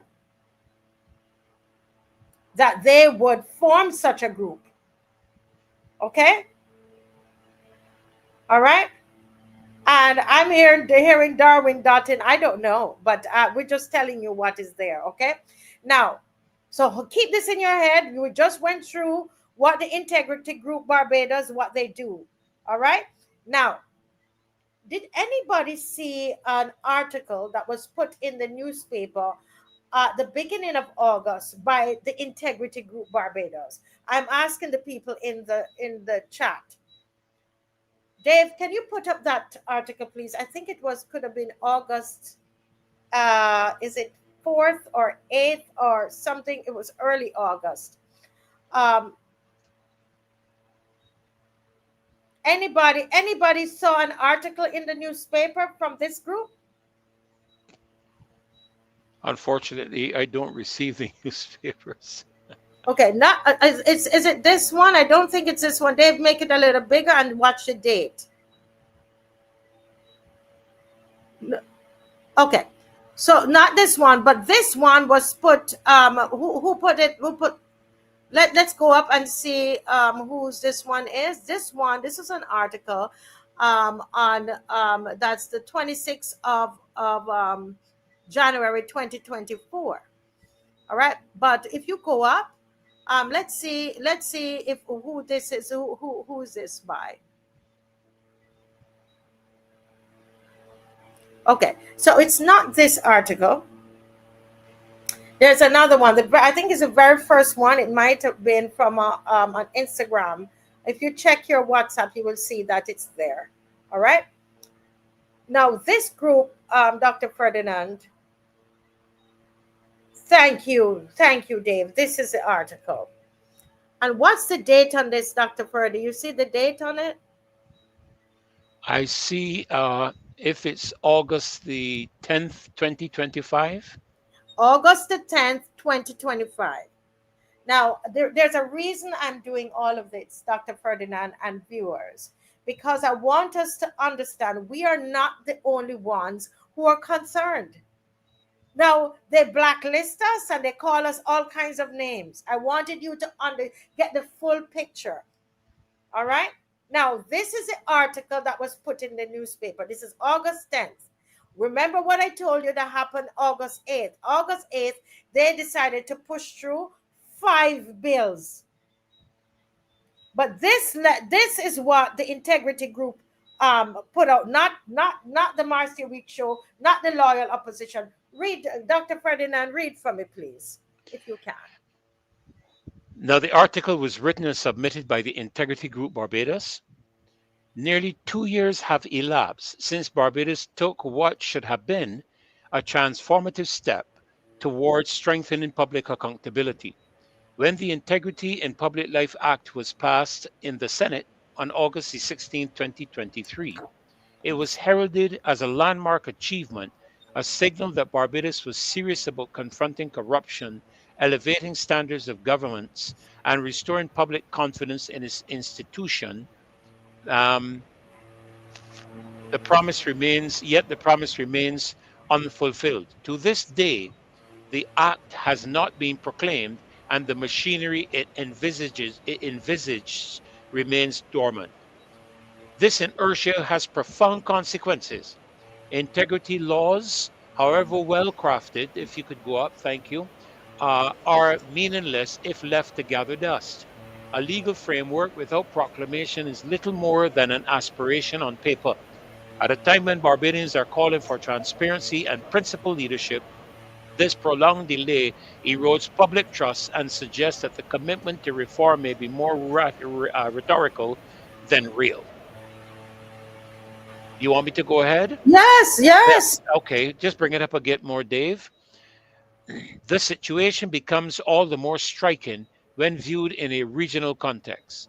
Jamaica, for example, enacted its Integrity Commission Act in 2017, merging multiple anti-corruption entities into a single independent body endowed with investigative and prosecutorial authority.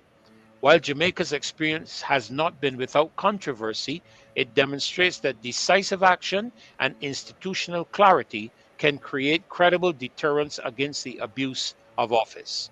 Mm-hmm. Thank you. Now, how many likes you see there, Dr. Ferdinand? I am seeing 10 likes there. 10 likes. This was put on Instagram. And that was 5 days ago. Right. 10 likes. Okay. This article was put in the newspaper. Okay. It was put in the newspaper on August the 10th. Okay. Today is August the 22nd. This was not put in the newspaper by the loyal opposition. It's not the troublemaker, Dr. Ferdinand, or the troublemaker, Marcia Weeks, or the troublemaker, Glenn Murray, or anybody of the sort, Rose Corbin, Maxine McLean. This is by the Integrity Group. And if I'm not mistaken, this particular article, I might be stand corrected if they've checked it for me, was submitted by Andy Armstrong, the businessman. I think so. Either this or the one in January. Right? Yes? Now, I am saying to you, folks, you might not want to listen to Dr. Ferdinand. You might not want to listen. You might not want to listen to Glenn Murray or any of the other Maxine McLean. You might say, oh, she's only saying that because she's DLP. Okay? You might not want to listen to any of us. But here is an independent group. And they're asking for the Integrity in Public Life Act to be made into a law. That is one of the things that we were going on the street about. Because what we are saying is, if you can pass 5 laws, Dr. Ferdinand, in one day, or you sought to do that in one day, it's very easy for you to proclaim and make it a full law, a law that would govern you. Dave, can you put up on the screen what the purpose of the integrity, if we go to AI and put in Barbados Integrity in Public Life Act, what is it supposed to do? If you can put that up on the screen, please. But you know, Marcia, Yes. the Prime Minister gave an excuse as to why the commission had not been, the whole aspect of the commission and the integrity bill had not been proclaimed. And she indicated that it was very complex, multi-step process, including staffing, rulemaking, public education. And she said it takes considerable time in a small society. But yet, Marcia, she is telling us in her address on Sunday that we have to move as quickly as possible. Things have to be done very fast. And the only thing that doesn't have to be done very fast is the integrity bill being proclaimed. Remember, in her address, that is what she actually said to us, that, you know, time is of the essence. We have to move quickly. And yet we have no integrity bill proclaimed. It was passed in the Senate, but it has not yet become law because the president has not yet proclaimed it. And the reason she said is because it involves complex multi-step processes, including staffing, rulemaking, and public education. And that takes considerable time. Yeah, but you know, all the other laws, when you think of you think Yes, of even the exactly. immigration bill and the impact on the society, that too needs a lot of education. You understand what I'm saying? There's Oh, so many yes. Oh, yes. anything. Look at what they're seeking to do right now with CARIFESTA. Everything they're bringing together to make this thing happen. If this integrity in public life really, really mattered to this administration, they would get it done. Yes, They they got would. it. Yes, They did. Listen, they moved us. They moved us to a republic in a pandemic. If they wanted to get it done, they would get it done. Listen, this is the purpose of the Barbados Integrity in Public Life Bill, is to promote integrity in public life and strengthen the prevention, detection, investigation, and prosecution of corruption. Listen carefully. It achieves this by establishing an integrity commission to oversee public figures and implement measures such as requiring financial declarations from public officials to deter corrupt activities and build public trust in government. That's the purpose of the bill. Can you see why it would take them 7 years? 7 years, but not the other bills, not the cybercrime bill, not any of the other bills, not the Barbados Identity Management Act that will cause us all to have the TRIDENT ID. That, remember, Caswell told us that was passed in a jiffy. Yes. That was passed in days, proclaimed. It's a law that we all get the Trident ID. But not this bill. I'm saying to Barbados, I am presenting this to you, Barbadians. Jacqueline Aline says, I can see why. Pedro Jamat is saying, all legislation takes considerable time. Don't get bewitched. She has a number to change. She correct. She even changed the constitution to bring in new senators. To change it so she could bring in the senators she wanted. Come on, Mia. No, Prime Minister. Mere words mean nothing. Right? Ryan says that is a lot of bull, whatever, that she's talking. Who will guard the guards? This bill is supposed to become a guardrail for them as it relates to corruption. And this, they have it there for 7 years. They promised us, and they got it from they got it from one stage to the next, from the lower house to the Senate, just because we were making noise at the time. And nothing has happened to it. It's not law yet, Barbados. Why do you think it's not law? I want to hear from you in the comment section. What is amazing, Marcia, is that it went through Parliament where it would have been debated. It went through the Senate where it would have been debated. What's the next step? Proclamation by the president. So why is it taking, 7 years? Not 7 years, sorry. Let me just look back. 2 years. 2 years. It was done August 16, 2023. Yes. And it's now 2 years. 2 years to go from the Senate to the president? Did not happen, folks. Barbados, wise up. The bill that had to do with us getting the Trident ID and all of us being hooked up to their digital system, that was what they planned until we had all the marches and we had these kinds of shows. They had to break up on it. Okay? That went so quickly, guys. If we didn't stop the cybercrime bill, it would have gone quickly. They just did a bail act, remember? And that went quickly. And they do things quickly, Barbados. Not this bill. Not this bill. Marcia, I'll tell you, had it not been for our intervention, and when I say our intervention, I'm talking about the citizenry of this country, because people need to understand, and I'm so thankful that you continuously begin to make the point that it's not about Marcia Weeks. This is a facilitating platform for the people of the country to express themselves, as you are reading the comments that are here. But Marcia, had it not been for the intervention of the people of this country, the cybercrime bill would have gone through too. And that would have gone through in the bottom of an eyelid. But here now, because in this bill that we are addressing, it will require public officials to disclose their income, assets, and liabilities, making it harder for corruption and unexplained wealth to go undetected. Yes, and I have not seen you guys responding yet. Why is it that this government, in your estimation, they don't want to make this bill law? I'm not leaving until I see some comments in the section, because in the comment section, because that's what it's about.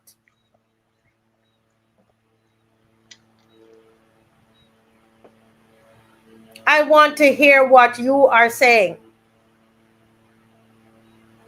Because when we establish what it is, why do you think, right? Why you think they don't want us to do it? They don't want to do this bill. They don't want to make this bill law. I want to see some comments. I want you to type it out, guys. I'm serious about it. Because we're not here. A lot of you wait at 7 o'clock to watch the program. Somebody said to me yesterday, this is like Days of Our Lives. We're not doing Days of Our Lives here. We're educating, we're mobilizing, we're motivating, we're agitating. At the end of this, I want you to realize that we've got to come to a decision, our government and this bill.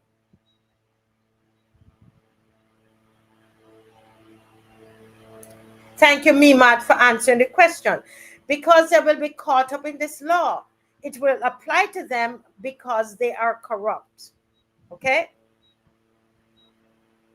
What else? I want to hear from somebody else because I want you to see, I really, really want you to see, Barbados, the seriousness of what we're dealing with right before our face. Right there before our faces. They are deceiving us. We showed you on August 8th, that we had two ministers who stood in the house and lied to us. Here it is. We have them deceiving us with this integrity in public life. Lewis Carroll said, that singular bill will bring down the MAM government. This bill will evoke the citizens to rise up in their numbers. Thank you, Lewis Carr, for answering the question. Come to the front of the class. Judy Jug said the bill will expose this government, the BLP, with their dirtiness and the dirty mess. Okay. Yes.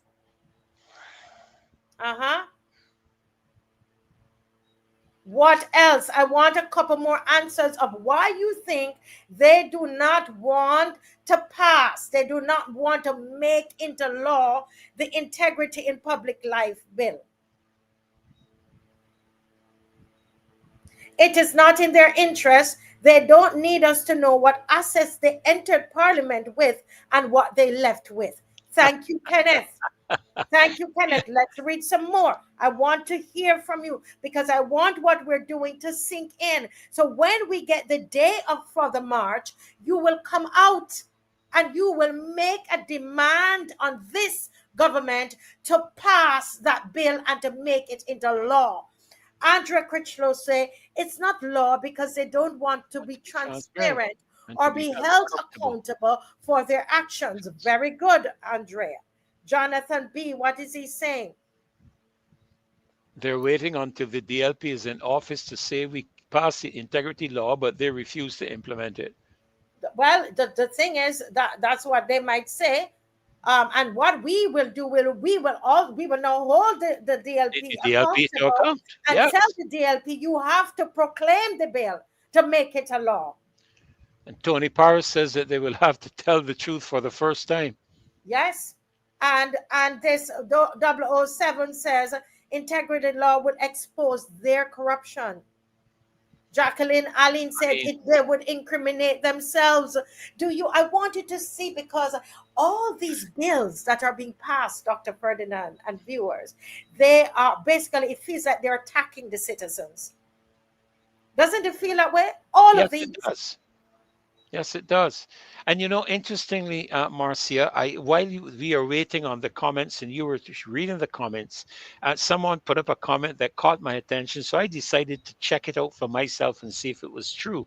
The person had put up that if you ask AI or Chat GPT for the net worth of Donald Trump, it tells you, and I'm reading it, Marcia, it tells us from the Forbes says he's worth 5.1 billion, Bloomberg 7.08 billion, and so on. I asked AI, what is the net worth of Mia Motley? And then it says, I wasn't able to find any credible information on Mia Motley's net worth. Governmental or public records do not disclose such details, and reputable sources, including Forbes and other rankings, list her net worth as unavailable. Okay. And she's a public official. It's unavailable.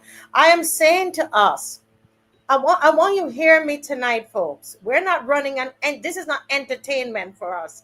I was very tired today, working hard to get the word out from the time I get up this morning. Sitting down one place, my husband will tell you, just sending out messages, trying to correct this situation because we don't have the march tomorrow because we didn't get the permit. And so I was tired. In the evening, I had to drink a cup of coffee to get on here to do this. I'm not trying to entertain you. I want us to think. So if it is that what is going on is that they do not want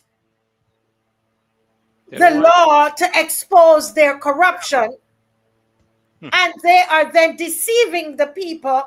They're passing every other bill, folks. They're proclaiming other bills. They're making laws. They just had 5 laws that's attacking the people of Barbados. And not one that will expose them. Not a law that will hold them accountable or transparent. That is one of the things that we were going to speak about yesterday on the street. And when we go back on the streets, Barbados, that is what we're going to talk to them about.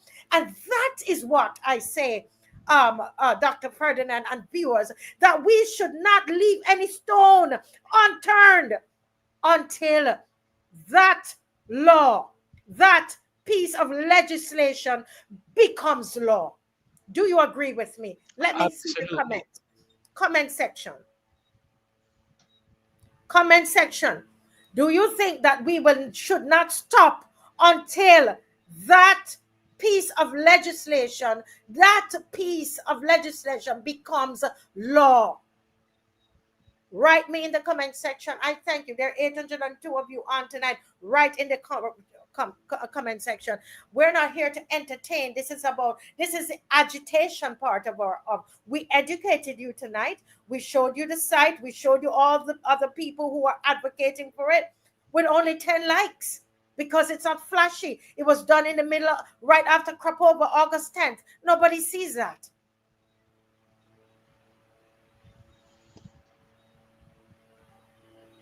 How many of you believe? How many of you are agreeing that the bill must be passed? That they are going to pass this bill.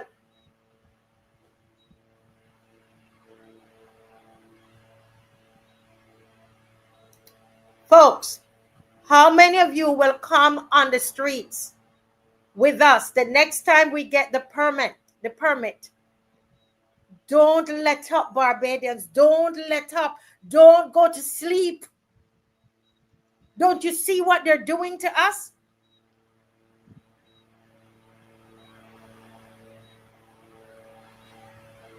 Don't you see what they're doing to us? They are passing bills to police us, to shine the light on the people. They shined in the light on the people, but not on themselves. We are done with that. They're gonna pass that in this country. I don't see none of you agreeing with me. So I'm going to go on the street by myself, Dr. Ferdinand and myself. Dr. Ferdinand and myself are going to go by ourselves. Can't get any response from you. And that's the problem I'm saying with Barbados. So we'll come on here, Dr. Ferdinand, and we will type. And we will lay in our beds and we'll watch. But when the rubber needs to meet the road, you're not there. Well, you know, Marcy, isn't that the same thing I heard you comment earlier in the show concerning St. Joseph, when you spoke about having a roadside parliament in St. Joseph, and someone indicated that, it wouldn't be successful, nobody would come out. I'd like to hear Victor's comment on that, because I would think quite differently. I think I'm aware of the St. Joseph people at the moment, and I can tell you, I think it'd be quite different. What would be important, Marcia, is where you choose to hold it. That would be the critical matter. Well, I remember when we went there to do the we hardly had anybody there from St. Joseph. That's the reality. When we did the last roadside parliament, most of the plates were outside. And so this is exactly what's happening on the show this evening. I want to show Barbadians what they're made of, and what we have been socialized. We've been socialized to allow people to kick us around. When they're going to sit down and make bills to attack the people and demand of us that we must help the police, or we are going to pay $10,000. There is no law that they've put in place to police themselves, but they put laws for us. And when we have the march, you're going to stay home? Oh, there should be burst with people. We should not have any place on the street to put Barbadians. But you know, there are times, Marcy, when I look at the corruption index, how can the corruption index with regards to Barbados be accurate globally when we don't even know the assets of the members of parliament? We don't know the assets of the prime minister. And with the capability of opening up shell companies in Marcia, you can set up trusts where you don't appear. You can set up family trusts, company trusts. You can set up all kinds of trusts. And of course, you know, Seychelles is one of the areas, the Cayman Islands, one of the areas, Panama, one of the areas. You can do things down in Saudi Arabia and Abu Dhabi, where, of course, you know, we have been courting those individuals in that area. So right now, there is no way of knowing the status of corruption, the authentic state of corruption in Barbados, because there are no assets, no information whatsoever, because this bill has not been proclaimed demanding them to show their assets. Correct. Correct. Right? And so I'm still asking Barbadians, you know, because there are people that are making sacrifice. And somebody said to me today, it's like people want to sit down and ask other people to make sacrifices for them. Don't we have a sense of self-esteem and self-worth? Why would we sit down? Does it make sense? You sit down and people are making laws to attack you, and no laws to govern themselves, no laws of transparency for themselves. Is that just to you?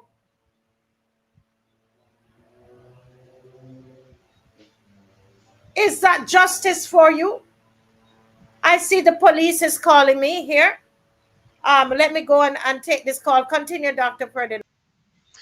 You know, to draw your attention, folks, to the matter of the integrity legislation, I want to read for you really what it is about, and some of the history of this bill. All right, I'm just pulling back up my information. Right. This is a key legislative framework is the Prevention of Corruption Act. We've had a long-standing anti-corruption act, including the Prevention of Corruption Act of 1929, which is still in force. And then in 2010, another version was enacted, expanding the provisions to include the establishment of a Prevention of Corruption Commission, mandatory financial declarations, whistleblower protection, bribery, asset freezing, and more. This was added to the bill in 2010. And then in 2023, a more comprehensive law aimed at fostering transparency, accountability, and integrity among public officials passed Parliament and the Senate in August of 2023. It established a statutory integrity commission composed of 6 members, a chair, who would be a former judge, an attorney at law, an accountant, a clergy representative, and 2 additional members, one recommended by the Prime Minister and one recommended by the Leader of the Opposition. The key provisions of the bill included mandatory disclosure of gifts valuing over $2,500 Barbados by MPs, with the Integrity Commission tasked to assess whether a gift influenced actions. And then penalties for non-compliance, including fines up to 50,000 Barbados dollars and disqualification from public office. This is one of the reasons, or should I say, these are 2 of the reasons that one could say there is tremendous resistance or reluctance to the proclamation of this bill. I am not here to debate the $7,500 check that we had heard so much about with regards to the Deputy Prime Minister. I'm not here to debate that. But had this bill been proclaimed, then the Integrity Commission would have been able to investigate and assess whether that gift influenced any decision-making processes. And indeed, if it was a gift, it would have been in excess of $2,500, where there is a mandatory disclosure of that gift required. So there are a number of very serious deficits where this bill is concerned that leaves a lot to be desired. As a matter of fact, what it does is that it suggests to the public that something almost incriminating is going on that you don't want the people to know about. Marcel, you're back. Yes, that was the Barbados Police Service, and because I was waiting on them for a call this evening, and as I told the inspector, I won't say the name of the inspector. They're people of integrity. We've worked with them, Dr. Yes, Ferdinand, over the yes. last 2 years, and I said today it was very strange. They didn't call me back, and but right, you see the time, and they still call me after 9, and so they I can't disclose everything right now, but I have to write to them, and then we're going to try to get another date. Okay. But what I was actually trying to do is to see if I could get Brandon's Beach, and we hold a meeting on Brandon's Beach. But it's too late now. They called back to tell me, yes, we're going to allow you to go to Brandon's Beach, but it's too late to organize. NCC was closing off half day, so then they couldn't arrange anything for me. So unfortunately, we can't meet tomorrow. The march, if you're just joining us, the protest march is off tomorrow because we did not get the permit for it. But we are in very good standing with the police, and good relationship. And tomorrow I'm going to send off another letter. Even though it's Saturday, they say send the letter. And we have a good relationship with them. And we want to honor the police and thank them for their integrity in calling me at this time. Yeah, and Yeah, well, I know absolutely. I know they know we have the show as well. but but it's okay to have a little accountability structure. Yes. I Um, think I think it was a strategic move on their it part. was a strategic move to call me after 9 Uh, tonight. We have the show as well. That is good, and this is what I say. yes. We're laughing, but I am saying this to you that because we have this platform. There are things that they might do to other people. They're not going to do it because they understand. They're not stupid. And we advocate for the police. They know that. We love Yes, the we do. police. We have done that on more and than one uh, and occasion. so they're going to call me, and they're going to treat us well when we go there. Dr. Ferdinand, they lay out the red carpet for us. They treat Yes. us well at the police service, and I have to give them that. I Yes. cannot say Yes. otherwise. If I say otherwise, I will be telling lies. The only time was when we went to when we Jonathan Chase's solemn walk, and they didn't appear. And what Yes. they did, they made up for it. The Christchurch police made up for it when we did the prayer drive. They came, they took over a prayer drive, and they were in charge, and they treated us like royalty. And I knew in the back of my head, because I blasted them on the show, and they came now, and they did well. And I congratulated the commissioner and thanked him for that. So Yes. I just want to thank them, and for what they're doing there. And I thank the Marcia Week show for the level of accountability Yes.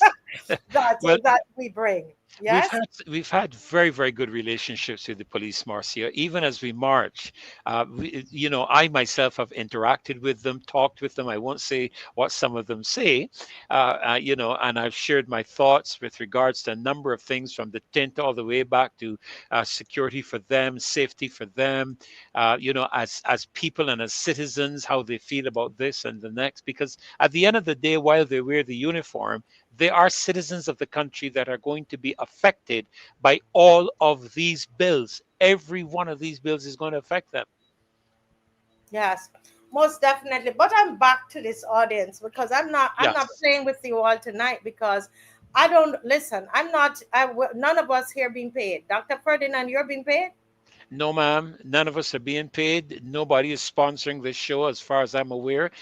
There was somebody trying to suggest that we were being sponsored by a right wing group of the United States of America. I wish that was true. Yes, and I saw on Facebook somebody else saying now, because they passed the propaganda. People don't realize what's going on, because they cannot stop the truth that is coming out. So they begin to tell a lie. We showed you that August 8th, that this government is predicated, is set up, is the foundation of it is lies. And so, because they cannot stop the show, they decided to spread propaganda and to spread lies. on the show that we are being sponsored and we're getting money and we're all these kinds of things. Complete lies, folks. Lies. And then it's tired. They need to find something else to say. I'm saying all of this to say that when we come on here, we mean business. We mean business. None of us, we're candidates.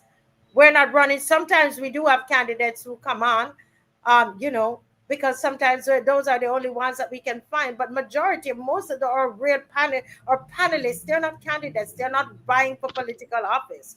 Nobody's paying us. Thorne does not pay us. I've never received $1 from Ralph Thorne. So you need to shut your mouth. Nobody's paying us. And Marcia, when I ran in 2022 for the APP, I financed my own campaign. I didn't receive any money from the APP. I didn't receive any support. We financed our own campaign. There were people who donated to the campaign, and I've seen people, chastising. But Marcia, you have to remember that when you don't have an argument against the truth, you usually go after the messenger. Yes, yeah, correct. So yeah, and then going after the messenger with lies. Yes. Because it's all lies, okay? And when you hear it, they want to keep saying it over and over and allow different people to say it, with huge platforms for people to believe it. But you know what the truth is, okay? Now, back to what we're saying. I brought that up to say. Look at that question. Look at that question, Marcia. Yeah. I'm not even going to go into all of that, but I see it. Yeah. I want to say to you, let's get back to the rubber meeting the road here. Integrity in public life bill. I only saw about 4 persons who said that they would march. See, that's the thing. That's the thing there. Does it mean anything to you? You all say march and don't do anything. Really? What did you think caused her to come out on a Sunday to give a press conference last Sunday? It was the education that we got. Thank you to Mr. Thorne, and thank you to Corey Greenwich, and thank you for those of you who had the courage to get on the streets and say we mean business. We're going to march about it. It's a combination. It's not one. It's not only what Mr. Thorne does in Parliament. It's not only what Corey did, on the DLP TV and on the Marcia Week show. It's you as well who went out to march. You who wrote your member of Parliament. You who wrote the senators.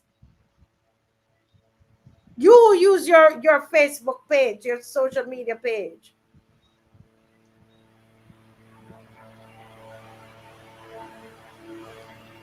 Everybody needs to get out there. Yes, look, I understand the thing. But yes, there are some Bajans who want to sit at home and allow others to go out to do the work for them. That is not good enough. It is not good enough. Now, this is a problem here. The government has a law for themselves and the Prime Minister and other laws for the citizens. She does what she wants to. And I don't know about you, but that's not acceptable to me. Is that acceptable to you? And that's why I go on the streets, because this don't make any sense. And listen, if the streets did not matter to them, we would be out there today. We would have been out there tomorrow. If the streets did not matter to them, if us going out on the streets was not a problem, don't mind they say, oh, the number's small. But we're not out there tomorrow.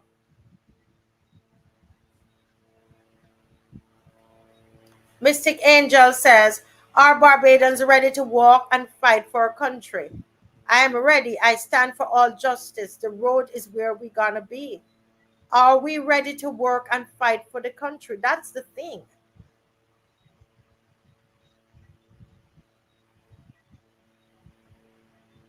Somebody said that they would like to see the streets like when we march with her against the DLP.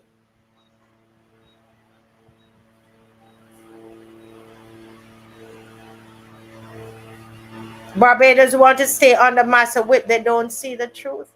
But the thing is, are we coming out? Roger, are you going to come out? Andrea, do you come out?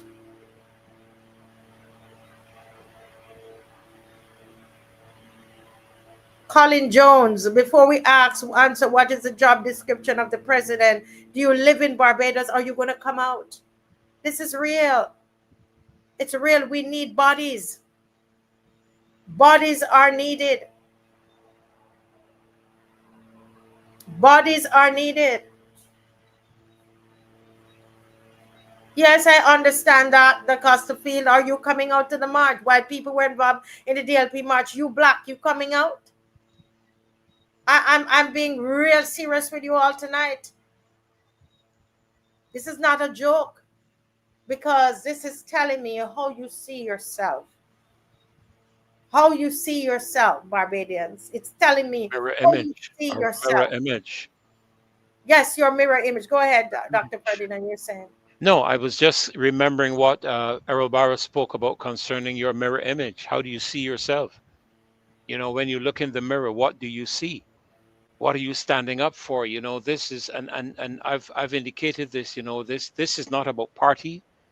This is not even about politics. This is about our country, and we made a pledge to our country and to our flag, and that is why I do what I do. That is why we do what we do. That is why many people involved in politics do what they do. They're not just in politics because they have nothing better to do, or they want to get a job, or want a higher income, or anything of the sort. They're in it because they genuinely have a concern for our country and an interest in seeing our country improve. And that's the important aspect of it. Yeah, I mean, you're so right. And on the streets, you find pensioners that are out Yes, there. yes. People with knee problems. We even bring we have a 7-seater there, a van that is there, right? These people, these are elderly, some of them seniors that are out there. So one lady told me today, Marcia, I put on castor oil and wrap up my knee and I come out. And we're sitting at home and just typing away while others are in the hot sun. It can't work that way. What do we see of ourselves, as Dr. Ferdinand is saying? Do we think that this integrity in public life bill needs to become law?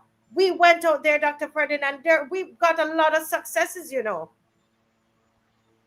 it reminds me of that biblical story with Gideon Marcia, where he started with 10,000 and went down to 300. Now, we didn't start with 10,000, but what Yes. it said to me is that the 300 got the job done. It would be good if we could get 10,000. But just because we are a small group doesn't mean we're going to stop.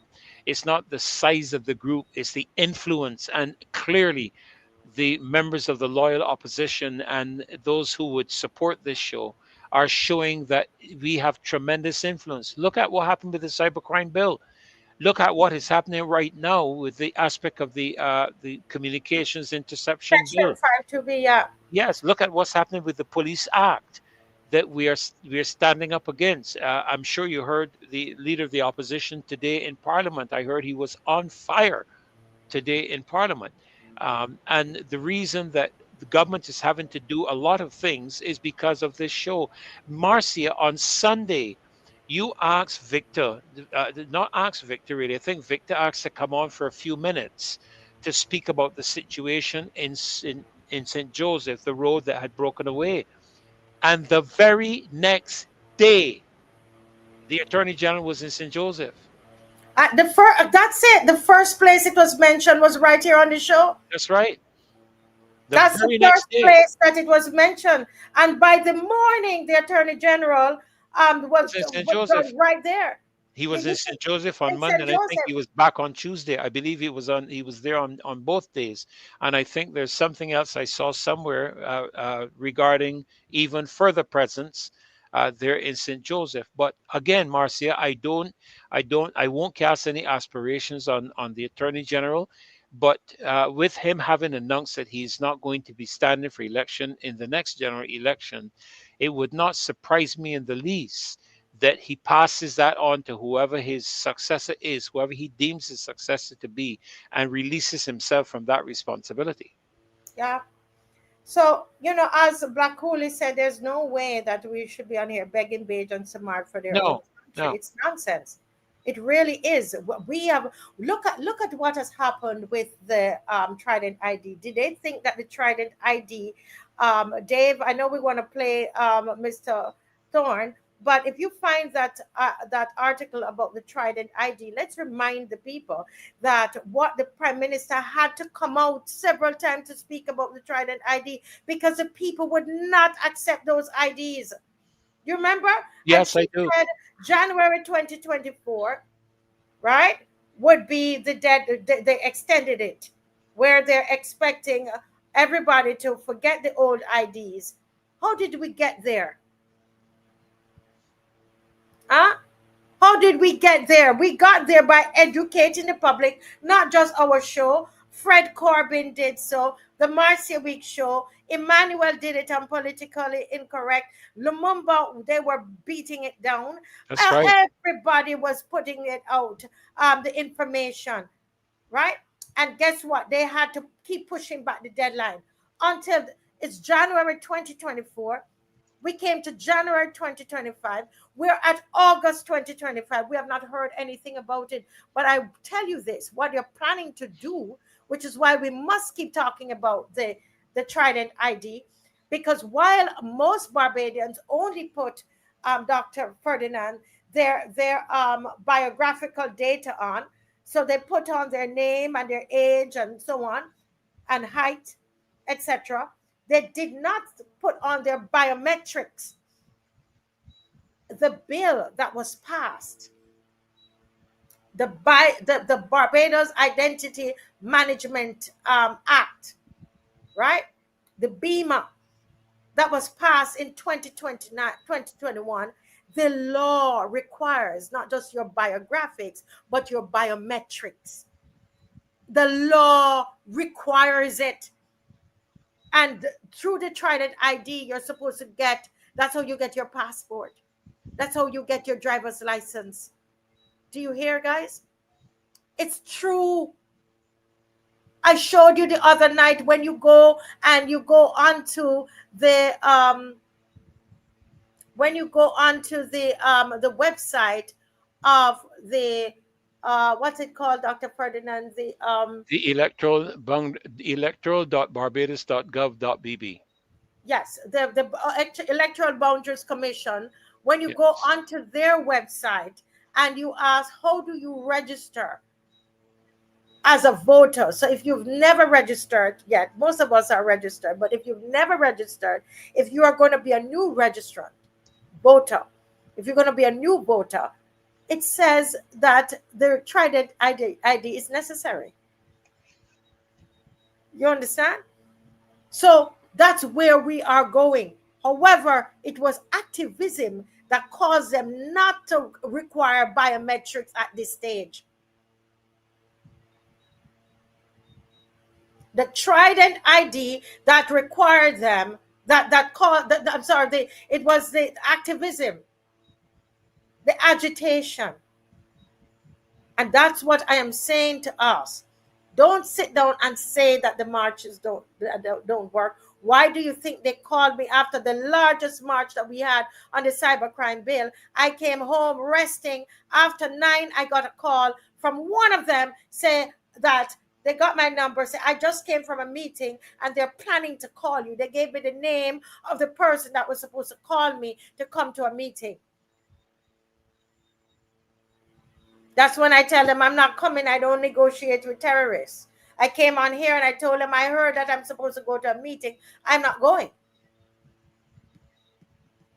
Yeah. Well, Marcia, while you were speaking, I have just gone on their website and I have asked the question. Now, the Prime Minister, in her address on Sunday, made mention of the leader of a political party in Barbados who indicated that unless you had the Trident ID card, you would not be able to vote in Barbados. And she said it was a lie. If I recall correctly, she said it was a lie. I have just asked on the electoral.barbados.gov.bb, I have just asked the EBC Barbados assistant, do I need the Trident ID to vote? The answer, yes. The Trident ID card is required to vote in Barbados. I won't need to read the rest, but Yeah, that is the answer from their side. from their side. From their No, no, side. no. But let's also tell the full story that because they have not enacted the entire law as yet. Okay, because they have not enacted the entire law as yet, they will allow you at this Yes. time with your passport or your driver's license. You understand? So that is that because we're going to tell the full truth on here. Oh, So yes. at Oh, this yes. particular time, but listen, when they enact the full BEMA 2021, that particular law, you cannot get a passport without your Trident ID. You cannot get your driver's license without the Trident ID. So therefore, what according to the law, what Kimar said is true. It's true. It's absolutely correct, according to the law. According to the only reason right now is because the people push back. So those of us like myself that have a passport, okay, and from before the Trident ID was enacted, but if I should lose my passport right now, and if I lose my old ID, my old little laminated ID, I have to get a Trident That, ID that's correct. in order to get my passport. Let's be real here. And driver's license, and that's And the according to driver's their website, license. Marcia. That's according to their website. And may I add, Marcia, that in Yes. several instances, it is required to pin the card. Old age pensioners are having to pin their cards to travel on the buses in the country.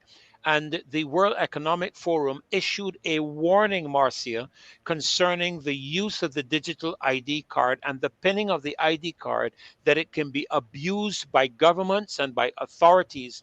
The World Economic Forum issued that warning and that caution.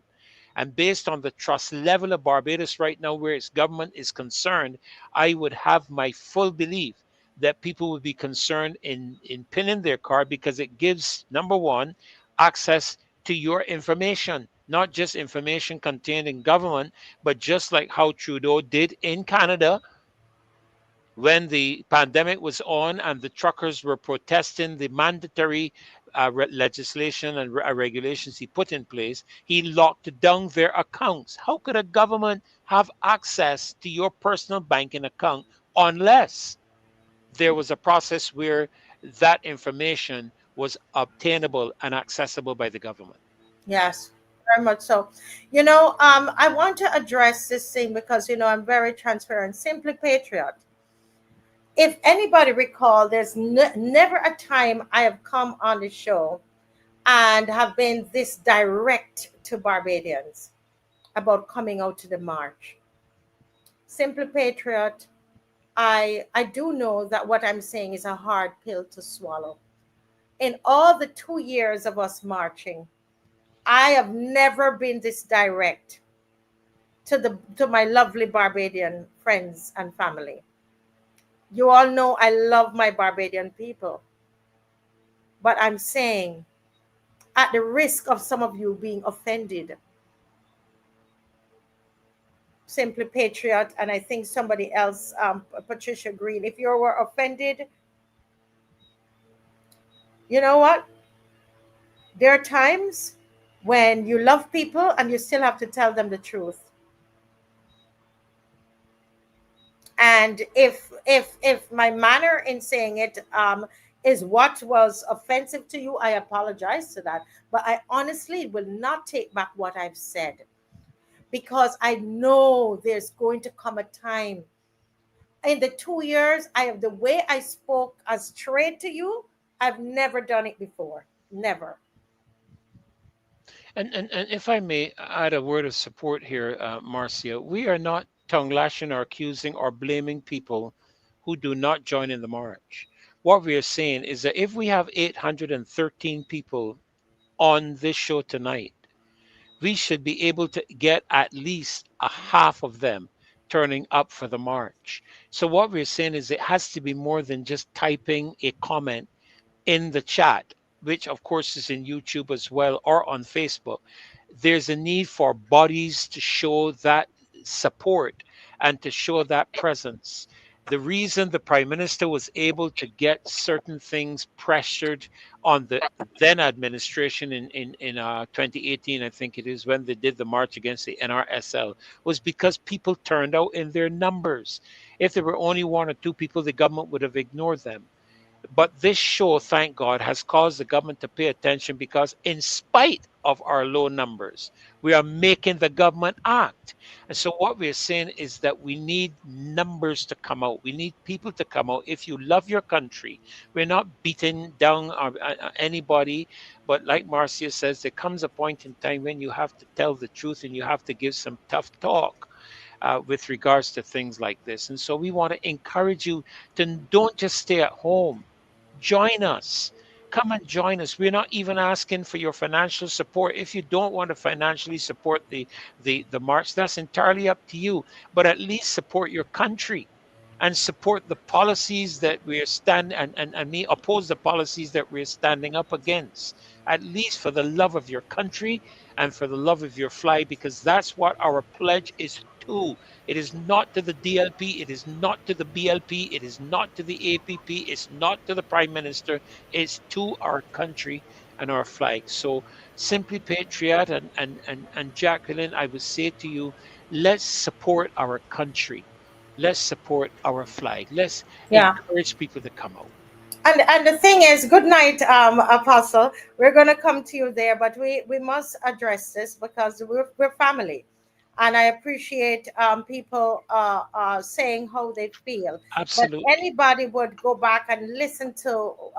I always protect Bajans from people, beating down on them or any such thing. And if that's what it came across, if my tone was wrong, I apologize for the That's tone. not the But I intent. sincerely will That's not not the take intent. back what I have to say because of the sacrifice that all of us were making. And there are some of you, yes, Simply Patriot, you come out and others come out as well. But there are people that can do better. And we're going to reach a stage, Apostle, that we need people to come out. They need people where we're going to need Apostle. Even with you, I call you up. I say, Apostle, what you doing this Saturday, right? I talk to you straight. I said, I know you're doing your billing, but we need you there. Don't I call you? And I said, Apostle, when you're coming, Apostle, don't come by yourself. Right? I'm very forthright with you. I said, don't come by yourself. I want you to bring your congregation with you. Don't I do that? You could be offended too. But we sometimes we love each other. We have to talk frankly with each other. Good to see you, Apostle. Let me unmute you. Thank you Yes. so much for your patience. Really appreciate it. I'm happy to be here with you tonight. Rev, it's good to see you as well. Good to see you again, to Apostle. Blessings. Yes, sir. Yes, sir. Well, I just want to quickly add my part to, what is happening here in on the show first of all, and then also with Barbados. We're at this point where I think things have gotten out of hand in relation to what is happening with us governmentally. And it has gotten out of hand because those who are now our lawmakers have been involved in being our lawbreakers. Mm-hmm. And so now it's damage control. And you can see that with all of these things that are being implemented, this consistent attack on Barbadians who themselves are not the problem. Tent laws, TRIDENT ID card, the whole issue with the cyber crimes bill.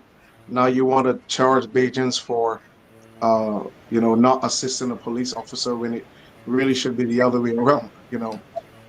And this is critical. So what do you do when a police officer who's supposed to serve, reassure, and protect? What do you do when they don't assist? Barbadians? Can we put them in court for not doing their job? So again, what you're saying is the reality that these individuals have gotten to the point where they know what's the next phase of the criminal activity in Barbados. And this is just a way of covering themselves. So I've been saying this for the longest time, that this current administration has lost its grip on it, and it's lost its way in Barbados. So all of these things that are being done right now basically is just to cover their tracks, and to make sure that, you know, they put Barbados in a state of hysteria so that they can continue their plan forward. But let me just go back and say this. You know, I've been very much supportive of the marches that we've had over the years in relation to all the way back from COVID and the cybercrime bill and all of these different things. But I said this on the show on last week. It's one of my problems is that we're now living in a Barbados where the consciousness of the people is at an all-time low. Okay, and we can do much, we can say a whole lot on the show, but we are dealing with a low level of consciousness, a low level of awareness, because the system has been designed to keep information and the seriousness of a lot of these legislations that are being passed, the seriousness of them are being kept from the people.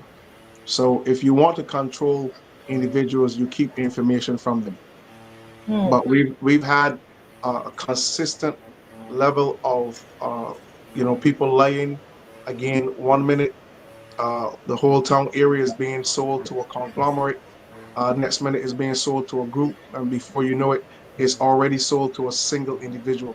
And all of these are consistent lies that are being told to the Barbadian people. You're seeing individuals, the moment they speak out, they're fired. Okay, so you want to look at this very, very carefully and understand the difference between a democracy and a republic. And what you're seeing right now is all of these things that are happening. You have to understand that we have to have individuals right now that will stand up and say, listen, if we are allowed to take the reins of governance in Barbados, we're going to repeal all of these bills. We're going to look at them. We're going to weigh the pros and the cons. We're going to take out what needs to be taken out. We're going to fix it so that it works for Barbadians and Barbados, and not work against us. Okay, we're not going to continue to have a system where government is going to change, but the people are still in a place where they don't know what is going to be done to help alleviate the issues that are facing them right now. And so a lot of times, and I said this, I think last week on the show, I said, someone asked me if I would ever leave Barbados and live in another country. And I told them there's only one reason why I would do that. And it's because I realized that I'm living in a country right now where our people are at a very low level of consciousness, very, very low. If you remember, you know, I'm a spiritual person. If you remember in the book of Genesis, Rev, the Bible talks about the day when they were building the Tower of Babel. And it talks about the fact that they were of one mind, and they were of one accent, and they were of one language. And it said nothing that they put their minds to do can be stopped. And when you have that level of high consciousness, you can move your country forward. Now, the last part that I'm going to say is this. Ask the Barbados Labour Party, what vision has they brought to the people? In the last 6 years, no vision. You ask the people in St. James North, after the big man with the big plan, with the big passion, with the big everything, okay, ask them right now if they are not crying out, where is he? So you have this situation where it is like we're hoping that you're going to see a major level of change in the island right now. And these individuals that we have cannot take Barbados into no divine future. It is impossible for them to bring Barbados into a state of glory. And I'll tell you right now, the only way that we are going to really know the damage, the way we're only going to know the conventions that they've hidden and signed on to, and all of these agreements with China, all of these agreements with, you know, Argentina, all these agreements with, Venezuela, with, with all of these elements that they've signed on to, with the UN, with the WHO, with the Saudi World Bank, Arabia, with the Saudi IMF, with Arabia, Saudi Arabia. yeah, We're not going Chile, to know the dangers of it until we have seen the backs of right, these people. And unless Barbadians begin to wake up, I grew up in the day when uh, common sense was very common. But I realize that in Barbados right now, common sense is not as common as we would like it to be. So unless our people wake up, Madam Weeks, and I know you've been pushing and you've been pushing and you've been pushing. There are a lot of people who would stay behind the scenes and they would comment um, on on the show, but they're not going to come to the march because they don't want the camera. They don't want anyone to see that they're supportive. So this, and thank God for them that at least they'll support behind the camera. But the reality is that we need individuals who are more aware, who are more sensitized, and have more understanding of the level of witchcraft that is being levied on the people of Barbados, and make a decision. You know what? Let me just and I told you already. Don't depend on churches, especially in Barbados, because many of them are heavily in support of this administration. A lot of pastors are heavily in support of this administration, even with the lifestyle of many of them. And I really don't understand it. But you have to keep moving no matter what, whether there are 80 people there, whether there are 100, whether there's 200. The issue is no matter how many individuals are there, I believe you have the key persons that when they speak, the government will listen. And I make sure that I'm one of those individuals that when I speak, they listen. So you have to keep going, not to worry about numbers. The impact is greater than the numbers, ma'am. And what has been done so far with the cyber crimes bill, that's stuck in the mud, and it's going to go nowhere. We made that declaration, and we're going to make more declarations to them about these matters so that they understand that it's the kingdom of God that runs the nation and not 30 people or 28 people who formulate a government in Barbados. So we have to keep moving no matter what, whether the people come or not. We have to keep moving. Yeah, most definitely, and that's what we've been doing for the last 2 years. Tonight, I do feel that there's going to come a time that we need to challenge our people to go a bit further. We've been going, as I reminded them the first time I went by myself. I never asked anybody to go with me because it's not a case where I feel that, if I go by myself, it's not going to be as effective as if I have, 5,000 people. I went by myself on that day and it was quite effective. What I'm speaking of is really that as the viewers, that they push themselves, as you were saying, Apostle, a little bit more. Push past that fear, push past that thing. Just have to go a bit more, go a bit more. I think that is good. I feel that is going to be required. That they push themselves. I know it's not easy. Push yourself a little more than you could push, you know, is what. And I thank you for pushing yourself a little more, because when you come, I know it's not easy because you're doing quite a bit. We can't say everything that but I know that. But I see you pushing, sir. And as I said to you, I love when you're on the march, because when you take that microphone, you're going beyond what we're seeing, you know. And I said to you that I knew when that cybercrime bill died. I remembered. And it's when we turned that corner and you started to prophesy to the cybercrime bill and you killed it. It got killed in the spirit before we went to Washington. And I will call you. I say, are you coming? Yes, I might have put a little pressure on you, but because I know we need your voice there. And so that is what I believe, that we continue to prod people, get a bit more out. And as I said tonight, I know some of you don't hear me talk to you like that, but it is important. It is important whether it is one or two, but that, guess what? we are pushing ourselves a little bit more because it's going to get harder, Apostle.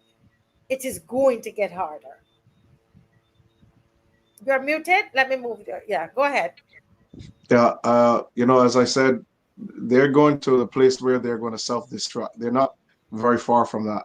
And this has to happen so that everyone in Barbados, including mainstream and hardcore Barbados Labour Party supporters, see for themselves who they've been backing all this time. Okay, so I'm happy to lend my support here on the show and also with the march, and I love the opportunity whenever, whether it's 1 minute, 2 minutes, 5 minutes, or whatever, but to be there on the march and to make declarations uh, in the atmosphere. The great man of God Moses told us in Psalms 19 and Psalms 91 how these people work. He said, "You don't be afraid of the arrow that flieth at noonday," and what that really is accusations, because that's what the enemy is. He's the accuser of the brethren. So they put things in the atmosphere to interfere with the psychology of individuals. So on our side, it is very important for us to also put things into the atmosphere, decree things in the atmosphere. The man of God, Elijah, the prophet Elisha, said by this time tomorrow, there's going to be change. There's going to be a measure of flour and a measure of barley that will be sold for a shekel in the gates of Samaria. So he put it in the atmosphere, and within 24 hours, they had a massive breakthrough in the gates of Samaria.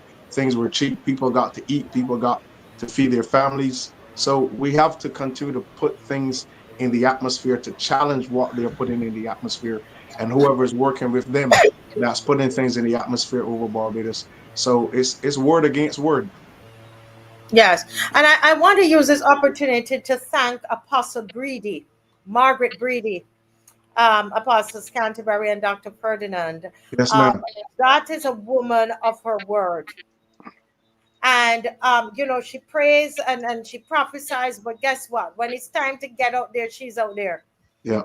Yeah. And not just that, this week, her church even helped to put together a poster and to help to promote, because they realize it's going to take, listen, they realize something is coming.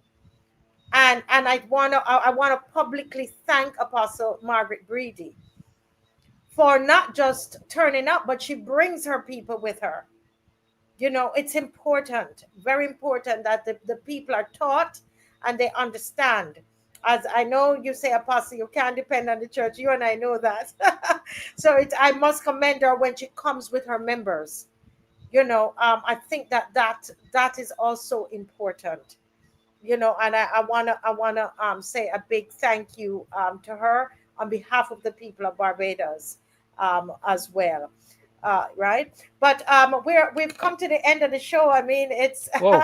I think I was asking Dave, did I leave anything out? And he says probably just elevate. And so if we could talk about elevate, if Dave puts it back up on the screen. Everybody likes this picture that's up there. But if we can get to elevate, that would be great. Elevate, while Dave is looking for it, elevate is a program that came out of the Marcia Week show, out of the loyal opposition, because once again, we're not talkers. We're not here to type, just to type. We're going to move us away from the talking alone, Apostle and Dr. Ferdinand, into action. And what happened is that along with Rose Corbin, we went ahead and we started something called Elevate. And Elevate helps young people and children. Now we've added children who has reading difficulties, people who are not able to read. And so on Saturday mornings now, 9 o'clock, we have all the little children. The children who have a problem reading. But reading is what we're focusing on. All right. And so that's 9 o'clock for children, and that's going to start in September. And then for teenagers who've left school and they have a difficulty reading. They can't fill out application. They can't write a letter. We work with those in the evening at 3 o'clock. So the children are at 9, and those school leavers, we call them school leavers, who leave and they do not have the competencies, then we help them to at least be able to read, fill out your application, write an application letter. And that's what that, because we're a people of action here. And that's going to start the middle of September. Somebody actually called me today and ready to sign up their child. So you can call 236-7000.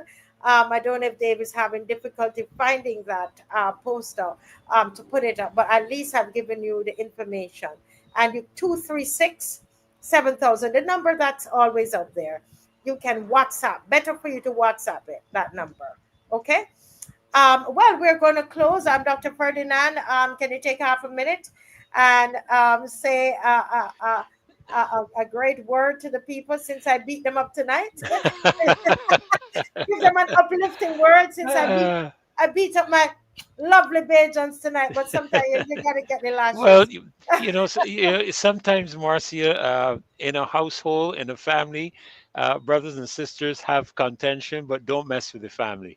Okay, so I just want to echo Apostle Scatterbury's comments, and one of the things that the Lord really has shown to us is not only is this government going to self-destruct, but our prime minister is going to eat grass. You see, you can't set yourself up with an attitude of arrogance and pride. The scripture is very clear on the matter that you will be brought down on that without remedy in a very magnanimous manner. And I'm really glad to say that this country has enshrined in its national anthem the fact that the Lord has been the people's guide, and he will continue to protect this country.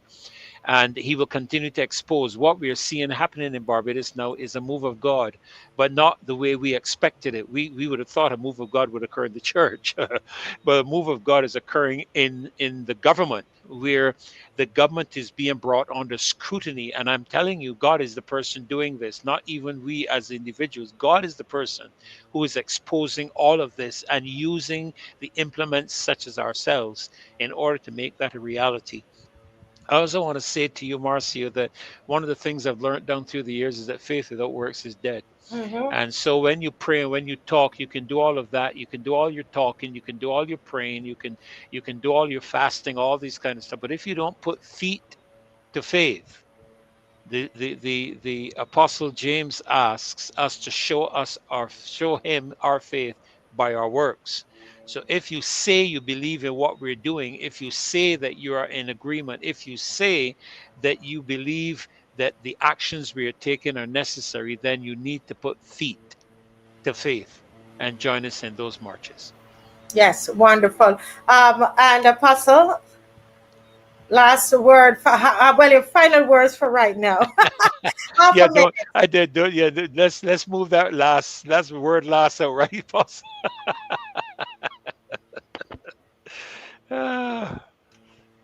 You're muted. You're muted. A move of God that's taking place in Barbados right now. But what I want to add to it is what Joshua said to the children of Israel when they cross over into the promised land. He told them, fight for your wives, fight for your sons, fight for your daughters. Yep. You want to fight because God has promised you this land. So fight, fight, fight, fight until we possess this land. And I want to get that message out there to Barbadians. We have to fight until we possess our country. The Barbados that God has for us, and not the one that this administration wants to lead us into. There's one that God has prepared, and we must fight to enter into that promise, Barbados. That's right. Amen. Amen. Yes, wonderful. And as I'm born again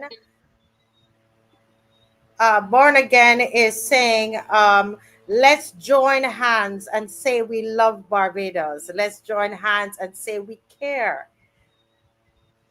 Show love for your country, Barbados. Thank you, born again. That's a very, very good yeah, a good comment to end on tonight. It's been a wonderful night. Apostle, I know it's tremendous sacrifice. I won't tell the people the kind of sacrifice you're making to be on tonight. You're a man of your word. You said you were coming on, and I know it was tough, but you're here. Dr. Ferdinand, I call you last minute, and you're here too, sir. And I thank you for the sacrifice. Tell your wife thank you. And we haven't forgotten those of you have donations for Dr. Ferdinand's wife. Be a blessing to her, okay? And folks, we are going to go, and Dave has a lovely song to end with. Let's join hands. Go right ahead. Dave, thank you so much. You were such a help tonight. Thank you.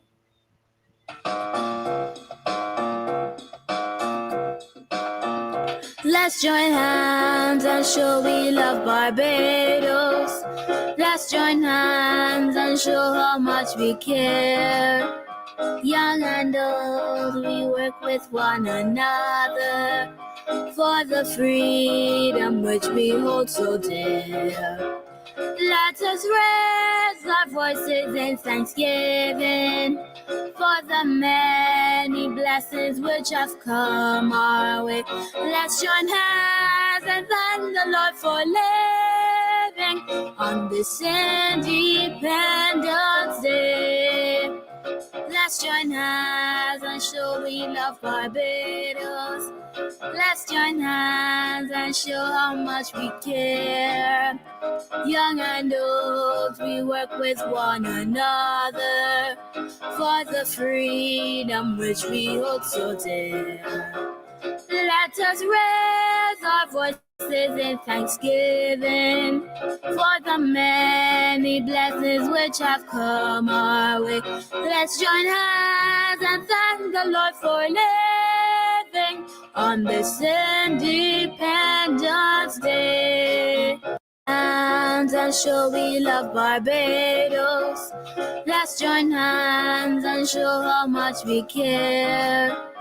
Young and old, we work with one another for the freedom which we hold so dear. Let us raise our voices in thanksgiving for the many blessings which have come our way. Let's join hands and thank the Lord for living on this Independence Day. All right, good night, everybody. And show we love Barbados. Hold a minute, let me bring in Papa. Yes, bye-bye, good night. Young and old, we work with one another.